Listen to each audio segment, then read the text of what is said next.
Cảm ơn bạn đã ghé thăm kênh. Đừng quên nhấn subscribe để không bỏ lỡ bất kỳ khoảnh khắc nào bạn nhé. Garcilaso trưởng thành ăn đến hơn trăm ăn trăm ân một bữa. Bình luận nhận nuôi một chú Garcilaso con. Ở trong sở thú nào đó, bạn vừa tái sinh thành một con quái thú cao hơn 20 mét, đang nằm đó tiêu hóa thức ăn mọi con thú xung quanh.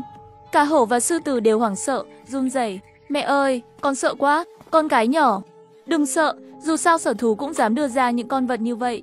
Chắc chắn là một nơi an toàn với sự giám sát. Chắc hẳn giám đốc sở thú không sợ Garcilaso thức dậy và làm hoảng sợ khách tham quan. Sao họ lại dám đưa ra con quái thú này? Họ đang đến rồi, chắc hẳn họ rất dũng cảm. Không phải có rào chắn sát sao? Đâu có gì phải sợ. Mọi người trên khán đài đang chụp ảnh Garcilaso bên dưới. Lúc đó Garcilaso mở mắt. Tôi không phải đang lái xe tăng sao? Bị con quái thú đạp chết sao? Nhưng con người ở đây sao lại nhỏ bé đến thế? Hệ thống tiến hóa quái thú đã được kích hoạt. Trời ơi, hệ thống này sẽ buộc tôi tiến hóa không ngừng sao? May mà quái thú xâm lược sống sót được. Nhưng tôi phải làm sao để thu thập điểm tiến hóa? Lúc này, đầu máy của sở thú thả xuống 3 con cừu đã bị rớt thịt. Mình đói quá. Thôi ăn đi, dùng móng vuốt móc con cừu lên, nuốt một phát, ngon quá. Lẽ nào tôi tái sinh rồi lại, thay đổi cả khẩu vị? Tầm nhìn cũng rất rõ ràng, những con muỗi mấy trăm mét tôi có thể nhìn rõ. Và ăn xong thành công. Điểm tiến hóa được cộng.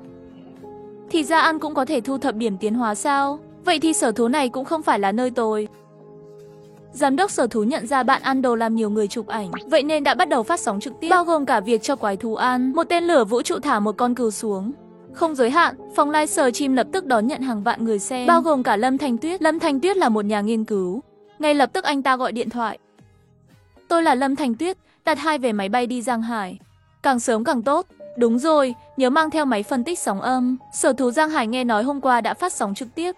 Hôm nay sáng sớm đã xếp hàng dài. Một con quái thú lớn như vậy, lỡ nó phát điên và tấn công người thì sao? Nếu sở thú đã dám đưa ra trưng bày, chắc chắn là sẽ không làm tổn thương người. Cùng với sự nổi tiếng của bạn, sở thú đã gia cố lại hàng rào bảo vệ qua đêm. Và bạn nhìn thấy công nhân thi công, họ không làm hành động quá đáng. 10 giờ sáng, khi mọi người không ngừng chụp ảnh bạn thức dậy và ăn sáng, hét lên trời một tiếng. Khách tham quan trong khu triển lãm bị hù dọa không nhẹ. Khi bạn vẫy móng vuốt về phía họ, cả đám đông bật lên những tiếng vỗ tay nhiệt liệt. Anh ta cười tôi cười à? Thật hùng vĩ. Nhân viên, nó là con đực hay con cái vậy? Ngay sau đó bạn đứng thẳng lên, vẫy tay với nhân viên trong phòng điều khiển. Nó hiểu sao? Còn biết chủ động xin đồ ăn, dáng vẻ của nó thật tuyệt. Mau mở cửa, chào mừng mọi người đến xem Garcilaso tại sở thú của chúng tôi. Đây là vinh dự của chúng tôi, để mọi người không chỉ được nhìn thấy Garcilaso. Sở thú chúng tôi đã triển khai một dự án nhưng ai muốn trải nghiệm có thể quét mã để đặt vé. Khi đám đông nói chuyện vui vẻ, một vài nhân viên mặc đồng phục đi tới. Giám đốc Lâm, chúng tôi là nhân viên của Cục Quản lý Công viên Giang Hải, muốn gặp bạn để tìm hiểu về con quái thú. Chúng tôi sẽ vào văn phòng để nói chuyện. Sau khi vài người rời đi, bạn đang ăn đồ ăn mà người giao hàng đưa tới. Thành công, cửa hàng Kim Hoa thật tốt. Lần này cộng thêm 2 điểm là vì tôi ăn nhiều phải không? Lần sau phải ăn nhiều hơn mới được. Ăn no rồi bạn nằm ngủ trên mặt đất. Giám đốc Lâm nhìn thấy nhóm nhân viên của công viên rời đi. Có vẻ như chính phủ đã mặc nhận cho tôi nuôi con quái thú này. Bây giờ là mượn một cái đế vương. Các sinh vật lạ ngày càng nhiều. Tôi chỉ nuôi một con quái thú, có gì mà không Lâm chính quốc không biết. 2 nhà nghiên cứu cải trang thành khách tham quan đã đến sở thú. Thanh Tuyết, đây là con quái thú đó sao? Chỉ nằm đó thôi đã cảm thấy áp lực. Chúng ta sẽ nghiên cứu nó thế nào? Chúng ta về trước đi, tối chúng ta quay lại. Tối rồi, sở thú đóng cửa rồi mà. Chúng ta phải đợi sau khi đóng cửa. Tôi nhớ mang theo máy phân tích sóng âm. Tôi cảm thấy nó không giống những sinh vật lạ xuất hiện gần đây. Có thể nó khác biệt. Tiếp theo tập trước, buổi tối, Thanh Tuyết lén lút đến khu triển lãm của bạn. Sao tôi cảm thấy nó như lớn lên mấy vòng. Ngay sau đó, Lâm Thanh Tuyết bắt đầu quét xì can. Đột nhiên một con chó vàng to lớn xuất hiện. Sau đó là một người. Xịt, con chó vàng im lặng. Sao về nhà lại lén lút thế? Không nói với ba một tiếng. Nếu không phải tôi thấy cô, thì tôi cũng chẳng biết đâu. Ba, bà biết mà. Công việc của con đặc biệt mà. Vậy là ổn rồi. Con biết ba quay lại là vì nó đúng không? Cần giúp gì không? Con muốn vào khu vực bên trong sở thú. Cái gì không được, đừng hòng. Ba, đây là công việc của con. Vậy thì tôi sẽ dùng dây trói con lại. Nếu có nguy hiểm thì tôi sẽ kéo con ra ngay. Ok, đúng rồi. Ba, đồng nghiệp con đang ở ngoài. Có thể để cậu ấy vào không? Được rồi, tôi sẽ đi gọi ngay. Nhìn ba đi xa. Lâm Thanh Tuyết mở cổng khu triển lãm. Không còn cách nào, nếu muốn phân tích sóng âm của quái thú, phải lại gần mới được. Khoảng 20 giây sau, sóng âm thu thập thành công, không thì cứ nhìn chằm chằm vào bạn. Khi Lâm Thanh Tuyết mở cửa, bạn đã nhận ra rồi. Lâm Thanh Tuyết thao tác một hồi, bạn đoán rằng anh ta là nhà nghiên cứu, lại tiếp tục ngủ. Cô bé, con không sao chứ? Không sao đâu ba. Vậy là tốt rồi, ra ngoài đi, nó đã ngủ rồi. Trong văn phòng học trò, cậu nói đi, dạo gần đây có nhiều sinh vật kỳ lạ xuất hiện trong nước ngoài, chắc chắn sẽ có đại họa sắp xảy ra. Đây không phải là việc chúng ta phải lo, chỉ cần làm tốt công việc của mình. Bạn của tôi ở Bộ Địa chất nói, phía nam nước ta, nơi giáp với Đại Nguyện, đã phát hiện một cái hố sâu không đáy. Chắc những sinh vật lạ này, chắc là từ đó ra ngoài. Ai mà biết được, gửi sóng âm về tổng bộ, để tổng bộ giúp phân tích. Tôi đã viết đơn. Được rồi, học trò. Ngày hôm sau, bạn đang ăn thức ăn được cho từ sáng đến giờ. Đột nhiên một cô bé 5 đến 6 tuổi hỏi, em có thể sờ vào bạn không? Cô bé hỏi nhẹ nhàng và bạn đưa đuôi về phía tay cô bé. Cô bé hưng phấn vuốt đuôi, làm cho những khách tham quan khác sửng sốt. Cô bé này thực sự đã sờ được Godzilla. Thật may mắn suốt đời luôn nhớ. Trời ơi, hành động của Godzilla thật ấm áp. Tôi thề sẽ nhớ suốt đời. Lâm Thanh Tuyết chứng kiến toàn bộ quá trình. Con quái thú này trí tuệ rất cao, có thể nó tương đương với một người trưởng thành. Thời gian trôi qua, tối 8 giờ, dưới sự dẫn dắt của Lâm Thanh Tuyết, 5 người mang theo thiết bị sân khấu đến khu vực quan sát trên cao. Khi thiết bị được khởi động, một âm thanh trầm ấm và mạnh mẽ, âm thanh truyền đến tai bạn. Bạn đột ngột mở mắt. Không phải các bạn nói ngôn ngữ của con người tôi đều có thể hiểu sao? Nhưng những cái này tôi lại không hiểu được. Các kỹ thuật viên làm việc cùng bạn trong một trận đảo. Bạn đã hiểu rồi, âm thanh phát ra từ yêu cầu cứu trợ của quái thú, nhưng lại không thể giao tiếp. Lúc 11 giờ 30 phút tối, bạn đang ăn khuya, đã hoàn thành bữa ăn, điểm tiến hóa 20. Hiện tại điểm tiến hóa 104, bắt đầu tiến hóa. Ngay lập tức cơ thể bạn phát ra ánh sáng xanh. Cơ thể đang lớn lên với tốc độ có thể thấy bằng mắt, đến 50 mét, hoàn thành quá trình thanh lọc, đạt chiều cao mới, chiều cao 50 mét, trọng lượng 10.000 tấn, kỹ năng mới, tinh thần công bằng, có thể kết nối và giao tiếp ngắn hạn với sinh vật không phải loài cùng loại. Thời gian đếm ngược cho cuộc tấn công của quái thú là 26 ngày 12 giờ. Đây là điều tốt, khả năng này sẽ giúp tôi giao tiếp với thế giới bên ngoài. Nhìn về phía nữ khách tham quan đang nhìn bạn, bạn không ngần ngại kéo cô ấy vào đại dương tinh thần. Giang Hải bị một con quái thú phun ra một luồng lửa dữ dội, đốt cháy mọi thứ. Núi Epsi bị một con quái thú cao 5.000 mét đẩy ngã. Vũ khí mạnh nhất của loài người, vũ khí hạt nhân, cũng trở thành thức ăn cho quái thú. Thời gian còn lại là 26 ngày. 2 ngày sau, khu vực núi phía nam Giang Hải sụp đổ. Câu chuyện chuẩn bị chưa xong. Bạn đã đẩy Lâm Thanh Tuyết ra khỏi đại dương tinh thần. Lúc này, Lâm Thanh Tuyết có vẻ mạnh mẽ, như thể vừa mơ thấy gì đó. Trong giấc mơ, con người chịu tổn thất lớn, chót và bị thương rất nhiều. Lúc này có phải bạn không? Bạn gật đầu. Lâm Thanh Tuyết bị sốc. Anh ta có thể hiểu tôi nói. Vậy là con quái thú này thực sự đang giao tiếp với tôi. Sau khi xác nhận điều này, Lâm Thanh Tuyết liền gọi điện thoại cho thầy của mình. Thầy ơi, tôi muốn nói với thầy một chuyện. Chuyện này có thể liên quan đến tương lai của quốc gia. Thầy nghe tôi nói. Ngay sau đó, Lâm Thanh Tuyết kể hết tất cả những gì mình đã trải qua. Tối hôm đó, viện nghiên cứu cao nhất vẫn sáng đèn. Lý Hoài Trân, giáo sư Lâm Thanh Tuyết là viện sĩ cao cấp của viện nghiên cứu về con quái thú này, cũng như giấc mơ của Lâm Thanh Tuyết. Các bạn nghĩ sao? Tiếp theo, tôi nghĩ việc chiến đấu với quái thú rất nguy hiểm, cần phải giam giữ. Im đi, tôi nghĩ việc này rất đơn giản. Lâm Thanh Tuyết đang lừa chúng ta. Hai, Lâm Thanh Tuyết nói đúng. Đó là lời vô nghĩa. Tôi nghĩ con quái thú này không làm hại loài người. Ngược lại, nó muốn hợp tác với con người. Được rồi, báo cáo với quốc gia đi. Dùng khu vực Nam Sơn của thành phố Giang Hải làm tài liệu chứng minh. Nếu như sự việc xảy ra, giấc mơ là thật. Yêu cầu cả nước vào trạng thái báo động cấp 1. Họp tan, rất nhanh, tài liệu đã được chuyển đến Bộ Chỉ huy cao nhất. Viện nghiên cứu quyết định, toàn bộ cư dân khu vực Nam Sơn của Giang Hải sẽ phải di tản trong vòng 2 ngày. Quái thú Godzilla tạm thời ở lại vườn thú. Các loại quân đội sẽ vào đóng tại các viện nghiên cứu xung quanh Giang Hải, nhanh chóng nghiên cứu si-dâm gen mới phát hiện. Các bộ phận sẽ chờ 2 ngày để kiểm tra tình hình tại Nam Sơn. Trong khi đó, bạn vẫn ăn 50 con cừu, điểm tiến hóa đã đạt 90 điểm. Lâm Thanh Tuyết thì vẫn đứng trên đài ngắm nhìn. Anh ơi, mặc dù tôi rất ngờ chúng ta không hợp nhau, anh cứ nhìn tôi mãi có ý gì vậy? Không biết là tin tức của anh ta đã được báo cáo chưa nữa? Có chuyện gì vậy? Sau đó bạn cứ chỉ tay và làm động tác. Anh muốn ra ngoài à? Bạn gật đầu, mê mơn. Chờ thêm một chút đi, tôi đã báo cáo chuyện tối qua rồi. Nếu những gì bạn nói là thật, quốc gia sẽ liên lạc với bạn để hiểu tình hình cụ thể. Quyền ra ngoài của bạn tôi cũng cần phải xin phép. Với cơ thể hiện tại của bạn, sống ở thành phố cũng không tiện. Nghe lời cô ấy, bạn gật đầu đồng ý. Đó, tôi có thể sờ bạn không? Nghe thấy câu này, bạn trực tiếp đưa vuốt ra dưới bàn. Ý là bảo Lâm Thanh Tuyết nhảy lên vuốt của bạn. Khi Lâm Thanh Tuyết nhảy lên vuốt, ngay lập tức bị một đồng nghiệp và bố nhìn thấy. Hóa ra đứng trên vai quái thú nhìn. Thế giới là như vậy. Cảm giác của quái thú trong vườn thú là như thế này. Dù vậy, nó vẫn không phá vỡ lồng để ra ngoài. Ngày thứ 5 bạn tái sinh. Vào lúc 5 giờ 30 phút chiều, bạn đang ăn đồ ăn. Đột nhiên bạn ngẩng đầu nhìn về phía xa. Lâm Thanh Tuyết ở bên cạnh đang nhìn bạn và bàn luận. Đúng thật là khu vực Nam Sơn có sụp đổ không?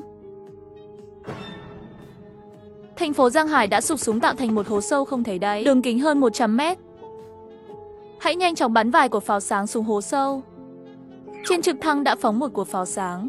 Với pháo sáng từ từ rơi xuống. Ở dưới hố sâu, một nhóm sinh vật kỳ lạ đang nằm đó. Lúc này, chỉ huy hỏi các bạn nghĩ sao? Tôi nghĩ, chúng ta nên tiêu diệt những sinh vật đó trước khi chúng bỏ ra khỏi hố, để chúng không ra ngoài gây nguy hiểm.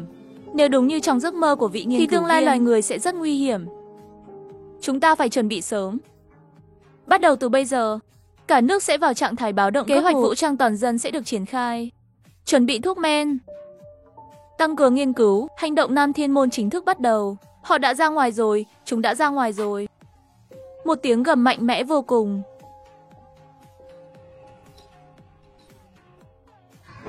Từ ngoài cửa sổ truyền vào tai bạn. Cùng lúc đó, nhóm sinh vật kỳ lạ đã rút lui. Chúng đã rút lui rồi. Tiếng gầm vừa rồi là từ đâu truyền đến? Chúng tôi đã thấy tận mắt ở vườn thú. Xác nhận đó chính là tiếng của Godzilla. Lão Lý, các cậu nhanh chóng tiếp xúc với Godzilla, xem nó có yêu cầu gì.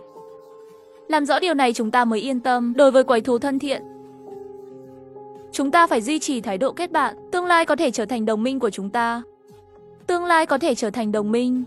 Được rồi, tôi sẽ làm. Nhân tiện, những sự kiện này có cần công bố ra ngoài không? Công bố ra ngoài đi. Công bố chuyện quái thú xâm lược lòng người. Nếu các quốc gia ngoài không tin thì cũng không sao. Chúng ta làm những gì có thể. Chuẩn bị sẵn sàng. Trước khi quái thú đến, hoàn thành hành động Nam Thiên Môn. Trong vườn thú, Lâm Thanh Tuyết chính thức đảm nhận chức vụ thư ký quái thú, chuyển giao các ý tưởng và yêu cầu. Tôi quyết định đi Nam Sơn. Dưới Nam Sơn có dung nham và hạt nhân mà tôi cần. Tôi sẽ báo cáo yêu cầu của bạn một cách trung thực. Trong tòa nhà, Lưu Giác Anh Bút và Sakura cùng mọi người được tái sinh một cách bất ngờ. Godzilla mỗi ngày phải ăn vài trăm Anchorman lên cấp. Vậy tình hình ở Lưu Giác Anh thế nào? Sao thế? Đột nhiên nói tương lai sẽ bị sinh vật lạ xâm lược. Sao phải nhìn thế? Tôi ngay ở cạnh Trung Hoa. Tôi luôn theo dõi họ từ xa. Trong lãnh thổ Trung Hoa không có bất kỳ bất thường nào. Các bạn không thấy có chuyện gì sao? Sau khi phát hiện có một khu vực ở Trung Hoa bị động đất, một hố sâu đã xuất hiện. Đáng ghét, để Sakura bắt được. Chú, sao không đi hỏi Trung Hoa? Chắc chắn có vấn đề gì đấy. Thế còn Thỏ, có mở rộng quân đội không? Không có đâu, chú Lưu. Tôi đã hỏi Thỏ xem có cần giúp đỡ không. Nhưng không nhận được thông báo về việc họ sẽ tăng quân. Tôi biết rồi. Chắc chắn Trung Hoa đã phát tán tin tức giả, tạo sự hỗn loạn và thu lợi từ đó. Cuộc họp kết thúc tại đây. Giả vờ như không có gì xảy ra, tan cuộc. Trung tâm chỉ huy Trung Hoa, các quan chức lớn và Lâm Thanh Tuyết đang video call. Các lãnh đạo, Godzilla đã chuyển đến khu Nam Sơn. Chưa có thương vong. Tôi nghĩ chúng ta không nên coi nó là một quái thú, mà là coi như bạn đồng hành. Tương lai nó có thể trở thành lá bài mạnh nhất của chúng ta. Tại sao lại nghĩ như vậy? Những con quái thú đó chẳng lẽ có thể chịu được bom hạt nhân? Lãnh đạo, tôi thấy qua giấc mơ. Bom hạt nhân chỉ là thức ăn cho chúng thôi, mà quái thú thì ăn dung nham dưới lòng đất. Lời của Lâm Thanh Tuyết khiến các lãnh đạo trong phòng im lặng. Dù bom hạt nhân có thể rớt quái thú, nhưng sẽ làm ô nhiễm môi trường. Khi cả thế giới đầy dẫy bức xạ hạt nhân, con người sẽ đi đâu về đâu? Sau này, quốc gia của chúng ta sẽ phải giao cho một con quái thú. Anh sao cứ suy nghĩ quá kỹ vậy? Godzilla là bạn đồng hành của chúng ta. Việc làm tốt đã khó, nhưng giúp đỡ lúc khó khăn còn quý giá hơn. Hơn nữa, chúng ta cũng có đủ thời gian nghiên cứu thuốc gin. Tôi chỉ cảm thấy không thể đặt mạng sống của toàn dân vào tay một con quái thú. Tôi đồng ý với quan điểm của viện nghiên cứu, có thể coi Godzilla là bạn đồng hành và nuôi dưỡng nó. Tôi đồng ý với các lãnh đạo. Tôi vừa quên nói, Godzilla cần những tài nguyên gì, bao gồm cả lò phản xạ hạt nhân. Một khi vấn đề này được công nhận, các chuyên gia lớn đều nhìn về phía quân đội. Nhìn tôi làm gì? Nếu đã là bạn đồng hành, thì hãy đón tiếp tốt nhất cho nó. Giết bùn, có rượu ngon. Khi lũ sói đến, có súng săn, đây luôn là lý tưởng của quân đội chúng ta. Cuộc họp này đã đáp ứng mọi yêu cầu của Garcia. Chấm dứt cuộc họp, thành phố Giang Hải, khu Nam Sơn, quốc gia đã đồng ý với yêu cầu của bạn. Quân đội sẽ vận chuyển và cung cấp tài nguyên đến bãi biển phía đông khu Nam Sơn. Bạn có thể đến đó để hấp thụ. Nghe xong lời của Lâm Thanh Tuyết, bạn cầm lên một tiếng biểu thị là đã hiểu. Bạn đã ăn uống tốt và ngủ ngon ở Nam Sơn mấy ngày nay, không thể thoải mái hơn. Khát chết rồi, tuổi thơ cao 63 mét, cân nặng 12,0 tấn. Quá trình làm sạch lần thứ 2, khả năng vỏ ngoài cứng, tự chữa lành cực mạnh, tinh thần giao tiếp từ vụ tấn công, tốc độ phát triển quá chậm. Ở kiếp trước thậm chí có quái thú cao tới 8 km, cần phải tăng tốc quá trình trưởng thành. Bạn không biết rằng, quân đội đã phái trực thăng để vận chuyển phản ứng hạt nhân đến. Đưa phản ứng hạt nhân đến, đặt tất cả các lò phản ứng hạt nhân ở phía đông. Bãi biển phía sau Nam Sơn, chờ Garcia hấp thụ xong. Sau đó tiến hành kiểm tra bức xạ. Bạn nhìn trực thăng đặt nguyên liệu xuống bãi biển. Sau khi nó dừng lại, Garcia nhảy lên, khiến cát bay tung tóe. Nhìn thấy các đống nguyên liệu trên đất, cảm nhận được năng lượng vô cùng dồi dào, mở miệng nuốt hết vào bụng. Hấp thụ thành công, thưởng 300 cân hoa thạch. Ngay lập tức bụng ấm lên. Vây lưng xuất hiện ánh sáng trắng, lấp lánh như đèn lồng chạy. Là do khả năng bắt đầu hấp thụ sao? Sao lại cảm thấy hơi buồn ngủ?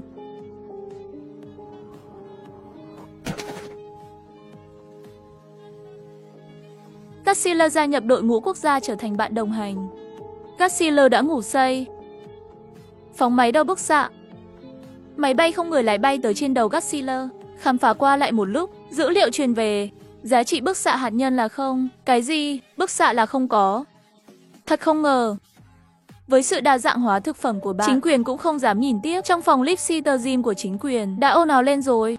Ông Garcia, ông Garcia sao lại đang ngủ vậy? Sốc, một Citazim ngủ trên sóng, ngày nào cũng kiếm tiền à? Đây là tôi, một cư dân mạng Hàn Quốc. Chính quyền sao lại nuôi con quái thú lớn như thế? Đi ngược lại hiệp ước hòa bình. Ai cha.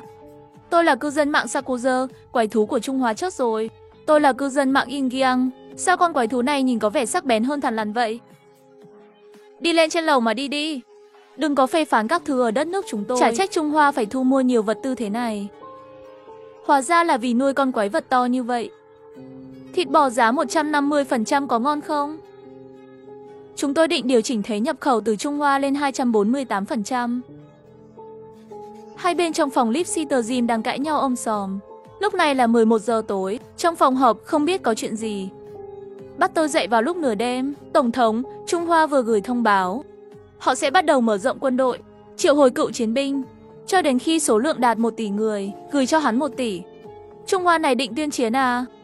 Quân đội của chúng ta chỉ có 52.000 KW. Chuyện này Trung Hoa chỉ thông báo trước. Lần này họ tuyển quân để bảo vệ lãnh thổ của mình. Trung Hoa luôn là quốc gia giữ lời, nên không có khả năng chiến tranh. Phải phản đối quyết liệt. Bắt đầu thôi. Đại địa, cậu nghĩ sao về việc Trung Hoa làm vậy? Tôi cũng không rõ, nhưng tôi nghĩ Trung Hoa không phải là quốc gia dễ gây chiến. Cậu đã thấy họ xâm lược quốc gia nào chưa? Chịu không nổi, cậu thử hỏi xem. Chịu không nổi, cậu thử hỏi xem. Cái chuyện là thật không? Cả phòng im lặng. Đến lúc này rồi, không ai dám nói là có, không ai dám nói không. 30 phút sau vậy. Đại địa, cậu có quan hệ tốt với lãnh đạo Trung Hoa phải không? Cậu giúp hỏi thử. Chuyện này rốt cuộc có thật không? Đại địa không phải ngốc, không thể làm việc cho không được. Vậy nhé. Chúng ta, Mao Hùng, gần đây thiếu vật tư. Các cậu bán một ít vật tư cho tôi đi. Thế thì tôi giúp các cậu hỏi. Không thì thôi. Đại địa, cậu không thể như vậy. Chúng ta vốn đã bán vật tư cho Trung Hoa rồi. Vốn không còn bao nhiêu. Bạn vẫn muốn làm thế. Đại địa đã rời khỏi nhóm. Bắt đầu thôi, tôi bảo bạn im lặng. Sao bạn lại nói chuyện nữa? Ban hành mệnh lệnh hạ lệnh, rút toàn bộ quân đội Đại Hàn về. Họp kết thúc. Lúc này ở Trung Hoa đã là sáng. Mọi người trên toàn quốc, bất kể nam nữ, đều đã bắt đầu đăng ký nhập ngũ. Tại sao đất nước lại đột ngột động viên quân đội vậy? Ai biết được. Dù sao tôi nghĩ đây chính là cơ hội của tôi. Này, tôi vừa mới xuất ngũ. Tôi thực sự không muốn xuất ngũ. Giờ thì tốt rồi, lại có thể quay lại quân đội rồi. Lúc này trong bộ chỉ huy, ông Lý, nghiên cứu của anh thật sự thành công rồi sao? Cậu yên tâm đi.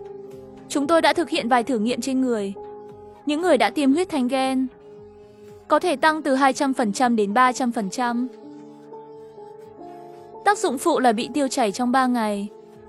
Và qua nghiên cứu của nghiên cứu viên Lâm Thanh Tuyết, chúng tôi đã lấy được một số mẫu da của Garcia. Chúng tôi sẽ bắt đầu nghiên cứu huyết thanh gen thế hệ tiếp theo. Cố gắng để mọi người dân trong nước đều tiêm huyết thanh mới. Khi quái thú đến, chúng ta nhất định có thể có khả năng chiến đấu. Với câu nói này của cậu, tôi đã yên tâm rồi. Tốc độ sản xuất huyết thanh kịp chứ? Tôi có 1 tỷ binh sĩ đang chờ đợi.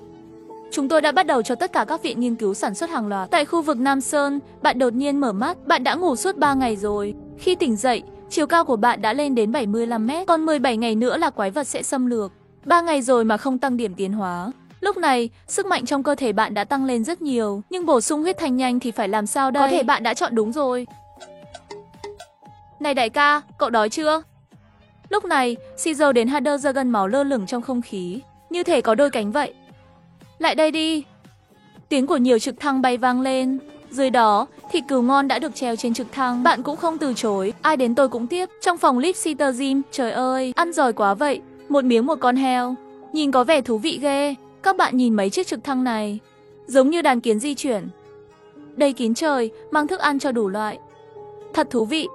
Lúc này, Lâm Thanh Tuyết nói với bạn, tên lớn, mọi người trên mạng đều rất thích bạn. Họ gọi bạn là bố, bạn có biết không? Sau này tôi cũng sẽ gọi bạn là Apple. Còn bạn thì không quan tâm gì, cứ ăn thôi. Lúc này, tôi cũng không biết liệu con người có thể biến thành quái thú không. Lời này vừa nói ra, bạn lập tức ngẩn người.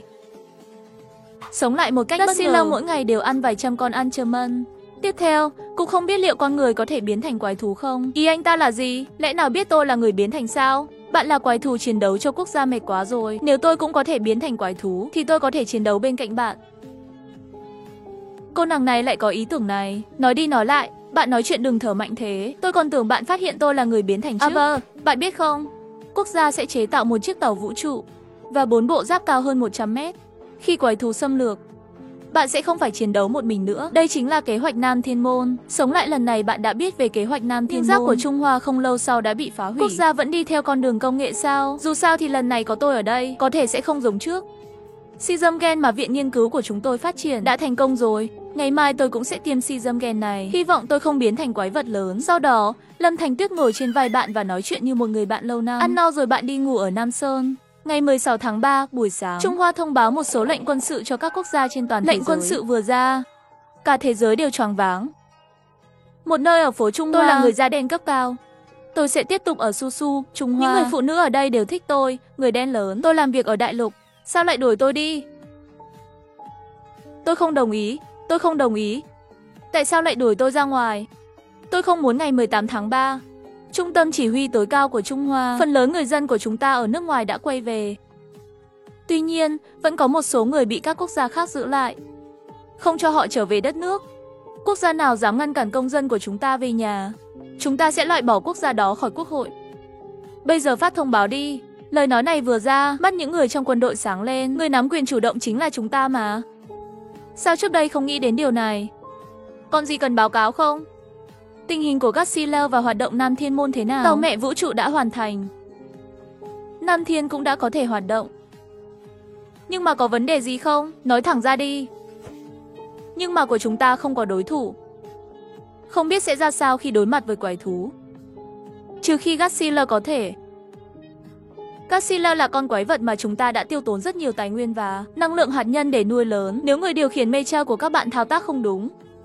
Không được, tuyệt đối không được. Các quan chức cấp cao nghĩ một lúc rồi nhìn về phía Lâm Thanh Tuyết đang nghe. Lâm Thanh Tuyết, cô nghĩ sao? Nhìn thầy đổi cách, tôi thấy có thể, cô xem. Tôi đã nói là có thể mà, tinh học. Thầy đừng vội, tôi nói đây. Thực ra Godzilla không yếu như tưởng tượng đâu. Tôi rõ nhất rồi. Hãy thử nghĩ xem, 60 kg nguyên liệu hạt nhân có thể xây dựng cả một thành phố, đúng nhưng không? Nhưng Godzilla lại nuốt vào bụng. Mà không sao cả. Vậy nên tôi nghĩ, có lẽ 4 chiếc Mecha Nam Thiên cộng lại còn thua. Không chừng không phải đối thủ của nó. Làm sao có thể? Đánh trận 4 đội, Mecha Nam Thiên không đánh lại một con quái vật được nuôi dưỡng. Lâm Thanh Tuyết, cô có thể trò chuyện với Godzilla không? Xem nó có chịu không? Nếu nó không chịu thì thôi. Dù sao nó cũng là bạn đồng hành của chúng ta. Không sao đâu, tôi sẽ hỏi nó. Ngày 19 tháng 3, Thanh Tuyết đến bên cạnh bạn. Apple, tôi đã về rồi. Có nhớ tôi không? Bạn liếc nhìn anh ta, không có gì đặc biệt. Apple, tôi có chuyện muốn thảo luận với anh. Quốc gia đã chế tạo một vài chiếc Mecha. Anh có thể chỉ đạo giúp không?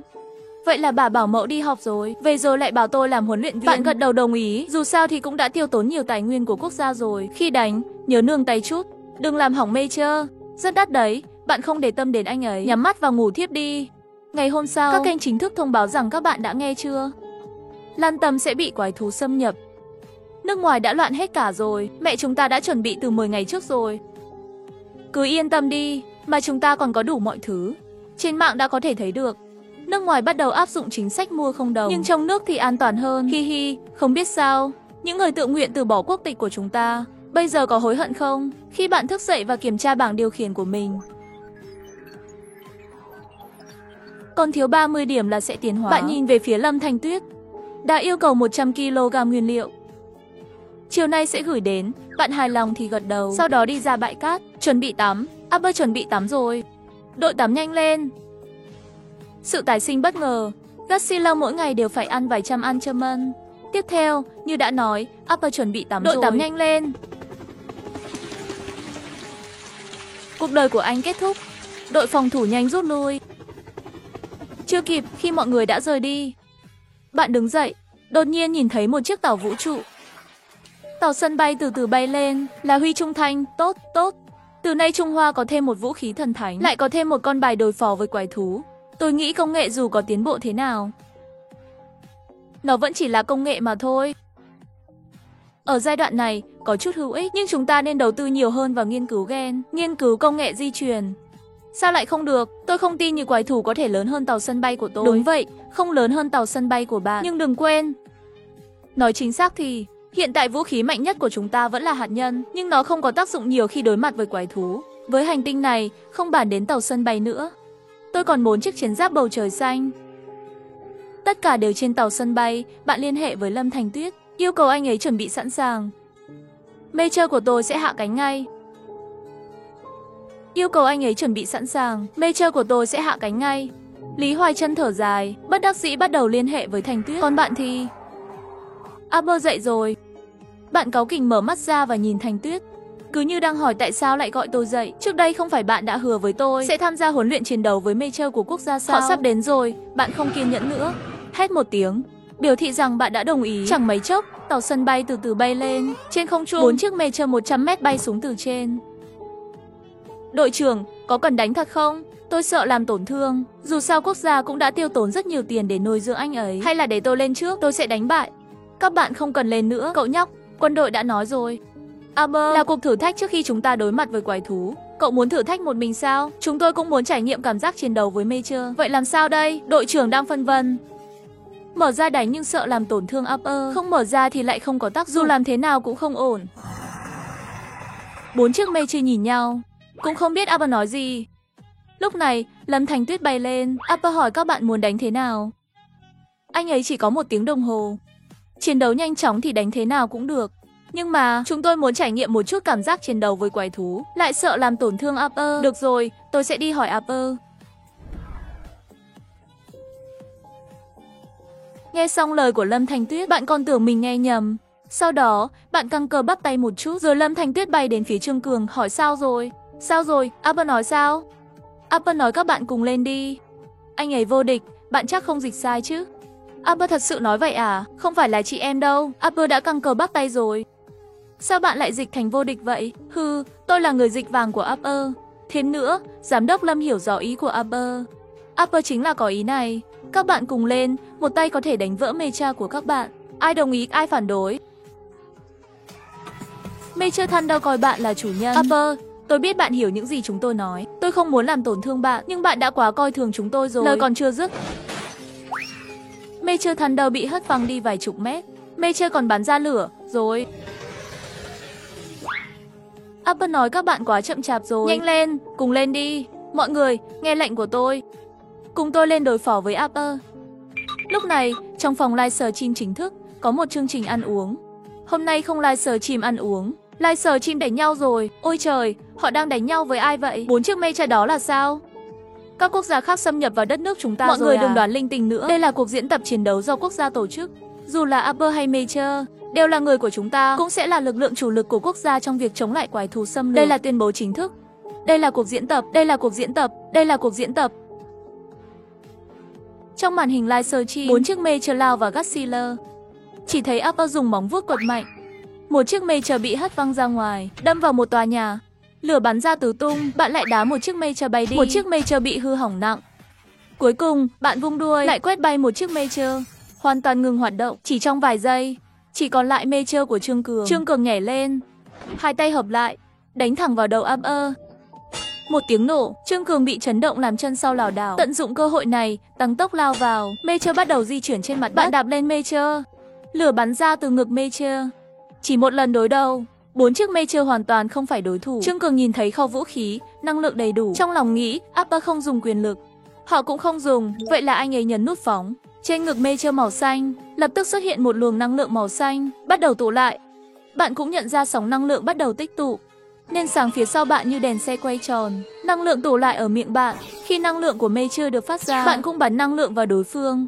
Hai sức mạnh gần kề. Ngay lập tức, sức mạnh của Thunder biến mất. Chùm sáng năng lượng bị bạn đổi hướng, đánh trúng một tòa nhà cao tầng. Không ai ngờ được, cuộc chiến này sẽ kết thúc với 4 chiếc Major bị hư hại tơi tả. Upper không hề hấn gì. Upper, đừng đánh nữa, chúng tôi nhận thua. Nghe được câu này, Upper trực tiếp rời đi, để lại 4 chiếc Major lộn xộn trong gió. Trong phòng chỉ huy, làm sao các bạn phục chưa? Lưu Thành Quốc im lặng, tôi tưởng ít nhất có thể cùng Upper đánh một trận 50 đến 50. Không ngờ, chuyện này quá nghiêm trọng rồi. Major hỏng rồi, sửa chữa là được mà. Lão Lý, thư ký, chúng ta có thể thắng không? Lão Lưu, đi với tôi dẫn cậu đi xem một thứ hay. Viện nghiên cứu Kim Tâu, một con chó Elasticur đứng bằng 2 chân, nhìn vào chạy quân đội nơi hai người đang đi. Ngồi đi, Lý viện trưởng chào. Giọng nói đó là của vệ sĩ của Lưu Quân, người đã theo ông ấy 10 năm. Vì cứu ông ấy trong một nhiệm vụ, đã trở thành người thực vật. Không ngờ lão Lý, chuyện này là sao vậy? Nói cho tôi biết, chuyện này là sao? Được rồi. Tôi giải thích cho cậu ngay. Đây là thành của nghiên cứu mới nhất của chúng ta, bộ kết nối não đến máy. Như tên gọi, là sử dụng não người để điều khiển động vật vừa mới chớt. Như vậy, có thể điều khiển hành động của động vật, để cơ thể của động vật tưởng rằng não của nó vẫn sống, và người sẽ có thể điều khiển động vật. Lưu Thành Quốc không thể ngờ quốc gia lại có công nghệ này, đây thực sự là quân sự. Lý viện trưởng nói đúng. Nếu giờ có thể điều khiển động vật, thì còn động vật lớn hơn thì sao? Hoặc là động vật tụ lại thì sao? Liệu có thành công không? Không biết, nhưng dù chỉ có ngày mồng 1 tháng 10 không hy vọng, chúng tôi cũng sẽ thử. Vừa rồi bạn hỏi tôi, chúng ta có thể thắng không? Câu trả lời của tôi là không biết, nhưng chúng tôi sẽ luôn cố gắng, hướng tới chiến thắng. Chúng ta sẽ nỗ lực theo hướng đó, cho đến khi chúng ta thực sự chiến thắng. Vậy nên, lão Lưu, đừng nghĩ quá nhiều nữa. Điều tôi cần làm ngay bây giờ là cống hiến hết sức mình. Chuẩn bị mọi thứ thật tốt.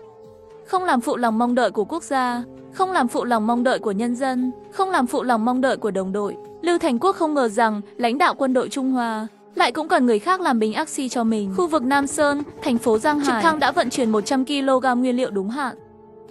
Có chuyện gì vậy? Trưa nay tôi đánh 1 chọi 4, không ai sao? Sao bạn lại khóc vậy? Ngay lập tức, Cassiller hét lên, ý hỏi Lâm Thanh Tuyết có chuyện gì không? Không có gì đâu. Vì tôi suốt ngày phải nhập viện, hàng ngày phải làm thí nghiệm và theo dõi dữ liệu. Lẽ ra tôi có thể giúp anh ấy, nhưng tôi... Không sao, chỗ này của bạn cũng rất quan trọng. Đây là nhiệm vụ quốc gia giao cho tôi. Tôi sắp vào giai đoạn ngủ đông rồi. Khoảng 3 ngày. Bạn đi đi. Những gì bạn nói có thật không? Ngay lập tức bạn ăn xong miếng nguyên liệu cuối cùng và nằm xuống, không còn để tâm đến Lâm Thanh Tuyết nữa. Cảm ơn bạn, Upper. Tôi chỉ đi có 3 ngày thôi. Ngay sau đó, Lâm Thanh Tuyết nói lời tạm biệt với chính thức và rời đi. Còn bạn lúc này mở mắt ra, cuối cùng cũng rời đi. Lần tiến hóa này chắc chắn sẽ đến giai đoạn trưởng thành. Lúc đó, ra ngoài dạo điểm tiến hóa đã vượt quá 1000. Có bắt đầu tiến hóa không? Có, bắt đầu tiến hóa. Bạn nghe lời, quá trình ngủ thiếp đi. 2 chiếc trực thăng bay đến. Giám đốc Lâm, Upper của thật đã ngủ đông. Nếu không thì không thể ngủ say như vậy. Được rồi, theo dõi tình hình của Upper sát sao. Nếu anh ấy tỉnh dậy, sẽ thực hiện kế hoạch B, là Trung Hoa ban đêm. Lúc này, trong phòng họp giảm âm, đang phát video Upper chiến đấu với Major. Mọi người nghĩ sao? Quái thú của Trung Hoa có khả năng đánh thắng không? Rất khó nói, chủ yếu là không có dữ liệu liên quan đến quái thú này. Theo tôi, con quái thú này cao khoảng 100 mét. Nó đã trưởng thành, dự đoán tối đa khoảng 200 mét. Nếu có thể bắt sống để nghiên cứu thì tốt biết bao. Đội trưởng Kê Dân, đội Major đôi của bạn có thể đánh thắng Godzilla này không? Major đôi của chúng tôi cao 120 mét, nặng 3000 tấn. Đánh nó thì chẳng khác gì chơi, ha ha. Ha ha, rất tốt. Vậy thì Nhật Bản sẽ đổi 1000 tấn nguyên liệu để đổi lấy sự bảo vệ của Major đôi. Các bạn nghĩ sao? Đảm bảo có lời mà. Hơn nữa, bọn họ có thể lái Major không? Ha ha ha ha. Ha. Ngày 22 tháng 3, Bệnh viện Nhân dân Trung Hoa. Lâm Thanh Tuyết và Uy Niêm đứng bên cạnh Lý Hoài Trân. Thầy Thanh Tuyết, tôi ở đây, các bạn làm gì thế? Trở lại vị trí của mình đi. Nếu có chuyện gì xảy ra thì sao? Lúc này, Lư Thành Quốc đi đến, lão Lý yên tâm. Sẽ không có chuyện gì đâu, cửa quốc gia có tôi canh chừng. Yên tâm đi, các cháu muốn đến thăm ông mà. Cứ dưỡng sức cho tốt nhé, thầy ạ. Có những việc quan trọng hơn công việc. Chỉ là tôi bị hạ đường huyết thôi. Thanh Tuyết, đi làm thủ tục xuất viện đi. Các bạn đi hết đi. Mọi người lần lượt rời đi. Lão Lý thật sự ghen tị với bạn đấy. Có bao nhiêu đứa nhớ bạn vậy? Tôi chỉ có vài đứa thôi. Có bao nhiêu vệ sĩ dưới tay bạn? Mấy tướng quân gì đó. Ai mà không quan tâm bạn. Thời gian trôi qua thật nhanh. Sáng hôm sau, Upper thức dậy sớm. Trực thăng trên trời nhìn thấy, lập tức báo cáo Upper đã thức dậy. Xem tất cả giãn cơ cao. Thông báo cho phòng chỉ huy, thông báo cho giám đốc Lâm. Upper vừa thức dậy đã vươn vai, sau đó xem bảng điều khiển. Tôi nhớ rồi, nguyên tắc hô hấp và tia phóng xạ không phải xuất hiện trên cùng một capsula đấy chứ. Trên người nó. Lúc này, bạn nhớ lại hướng dẫn khi hệ thống vừa được kích hoạt. Hãy sử dụng mọi cách để thu thập điểm tiến hóa. Bạn vỗ vào bụng mình. Đội trưởng, Upper này là ý gì vậy? Tôi cũng không biết. Bạn nhìn chiếc trực thăng bất động, cảm thấy hơi khó chịu. Ngay sau đó, bạn bước vào. Không phải Upper chuẩn bị rời khỏi Trung Hoa sao? Đội trưởng, làm sao đây? Có cần ngừng không? Đừng ngừng. Báo cáo nhanh. Cử chiến đấu cơ theo dõi Upper và đợi giám đốc Lâm quay lại.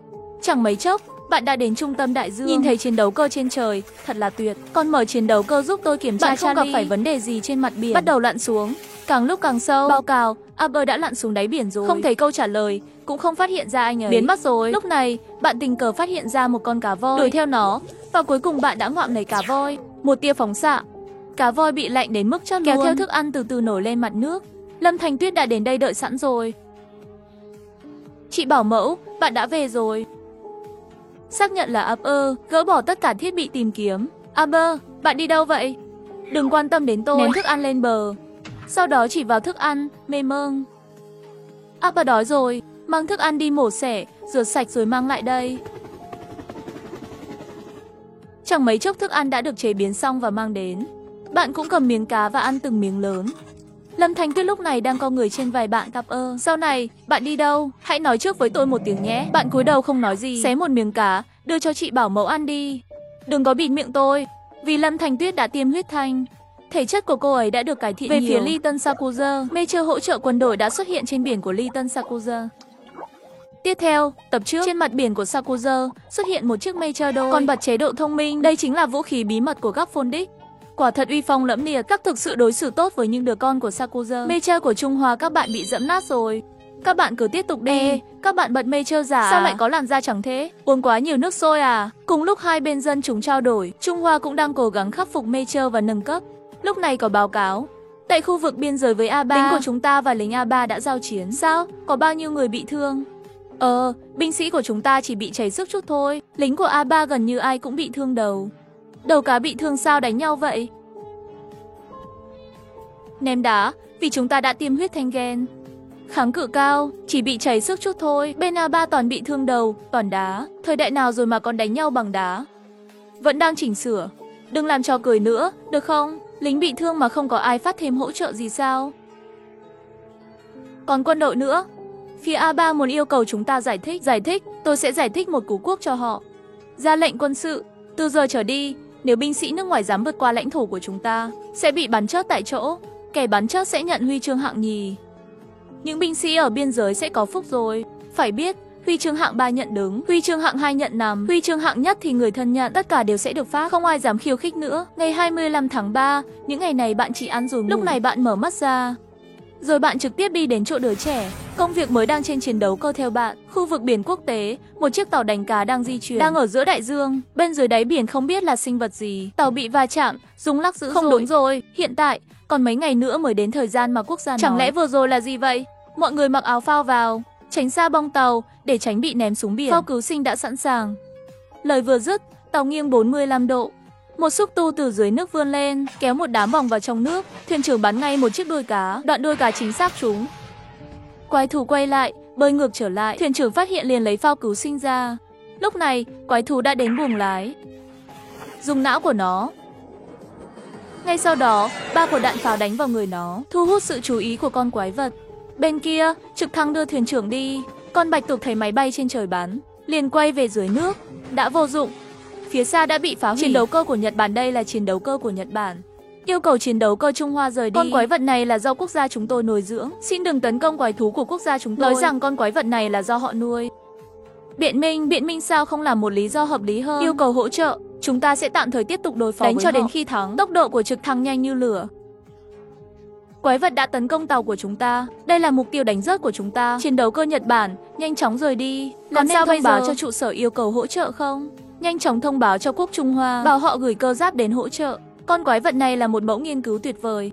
Chúng ta phải nắm lấy nó. Trước tiên là cơ sở chỉ huy mà Hoa Anh Đào nuôi. Nếu đúng là nó do anh ấy nuôi, chúng ta có thể yêu cầu Nhật Bản bồi thường. Vì đã tấn công tàu đánh cá của chúng ta, không thể dễ dàng tha thứ cho họ. Có nên liên lạc với Liêu Quân yêu cầu một cơ giáp đến không? Không cần. Upper đã đến khu vực biển này. Tôi tin rằng anh ấy đang nhắm vào con bạch tuộc này. Có Upper ở đây, Nhật Bản quốc không thể lật đổ được đâu. Vậy thì nghe theo Lâm Tổng đi. Các bộ phận chuẩn bị sẵn sàng. Nếu Nhật Bản dám phát động chiến tranh, thì chúng ta sẽ đánh cho họ đến khi đầu hàng. Máy bay chiến đấu của Lâm Thanh Tuyết bay đến. Lúc này con bạch tuộc nhô đầu ra và bắt đầu quay lại. Không biết bị cái gì kéo xuống nước. Vừa kéo xuống nước, bạch tuộc phun ra một lượng mực khổng lồ. Không thể nhìn rõ được, bạn chỉ có thể kéo nó lên. Kéo lên tàu, bạn sẽ phải đối mặt với bạch tuộc này. Đột nhiên, bạch tuộc ôm lấy đầu bạn. Cả hai ngã ngược ra phía sau, chìm xuống dưới biển.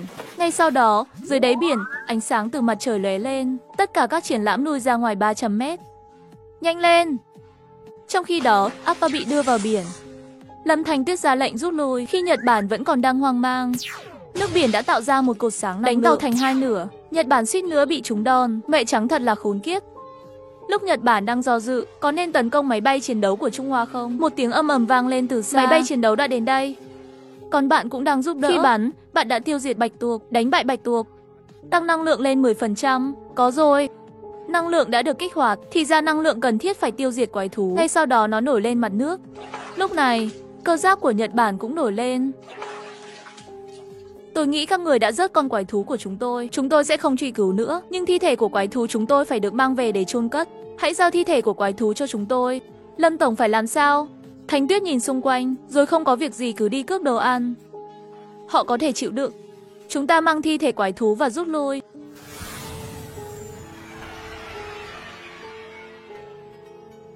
Khốn kiếp, tôi gọi các người. Thiếu tá Gắc, làm ơn lấy lại thi thể quái thú. Rõ ràng là đợt bùng nổ năng lượng của Upper đã làm sợ hãi các phi công cơ giáp của Gắc. Những người của ngươi là những người sợ chất nhất. Chỉ cần có một chút nguy hiểm, họ sẽ không ra tay. Im đi, đây là cơ giáp của chúng ta, của đế quốc, không phải đến lượt các người chỉ huy. Lúc này mọi người đều đang từ từ. Mark, kiềm chế đi, đừng động đậy, đừng lùi lại, miễn là chúng ta không ra tay. Trung Hoa sẽ không có lý do để tấn công chúng ta. Để phòng trường hợp, máy bay chiến đấu của Thanh Tuyết không rút lui. Nếu Upper thực sự ra tay, có thể lập tức gọi viện trợ. Người Trung Hoa không tìm chuyện, nhưng càng không sợ chuyện. Rất nhanh, Upper đến gần cơ giáp, nhìn chằm chằm vào khe răng của cơ giáp. Một lần nữa, các người dám động đậy không? Rồi lại gõ nhẹ vào đầu cơ giáp. Thật sự là một đòn tấn công trần tru. Thiếu tá Gắc ra lệnh tấn công đi. Chúng tôi sẽ chiến đấu đến cùng với các người. Nhật Bản tính toán rất kỹ, nhất định phải kéo Trung Hoa xuống nước. Lúc này Mark đã giận dữ. Gắc, ra tay đi. Trung Hoa chúng tôi chưa bao giờ phải chịu sự nhục nhã như thế. Chỉ cần tôi ấn nút bên phải, cơ giáp sẽ bị tôi đấm bay ngay lập tức. Mark, vảy của con quái thú này không dễ dàng bị xuyên thủng đâu.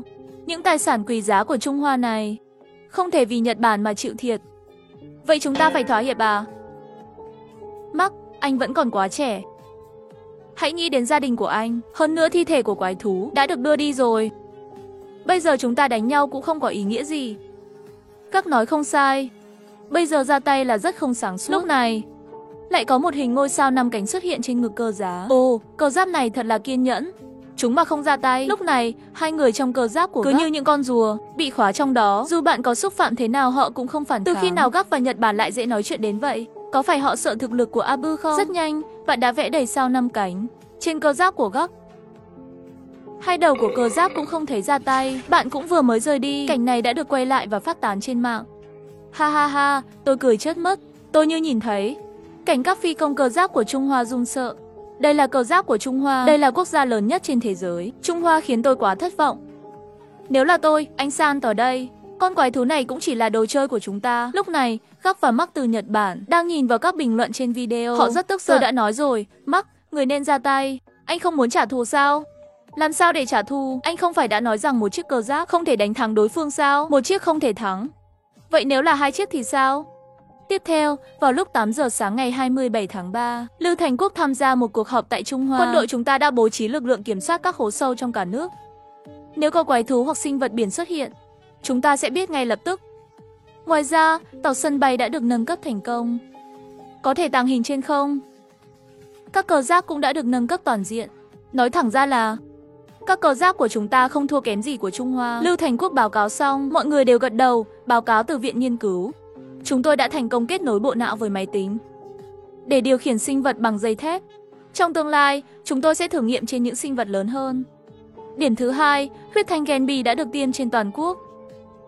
Huyết thanh thế hệ thứ hai cũng đã được phát triển thành công, nhưng không có hiệu quả vĩnh viễn, mà chỉ có hiệu quả tạm thời. Thưa thầy, ngài thật thành công.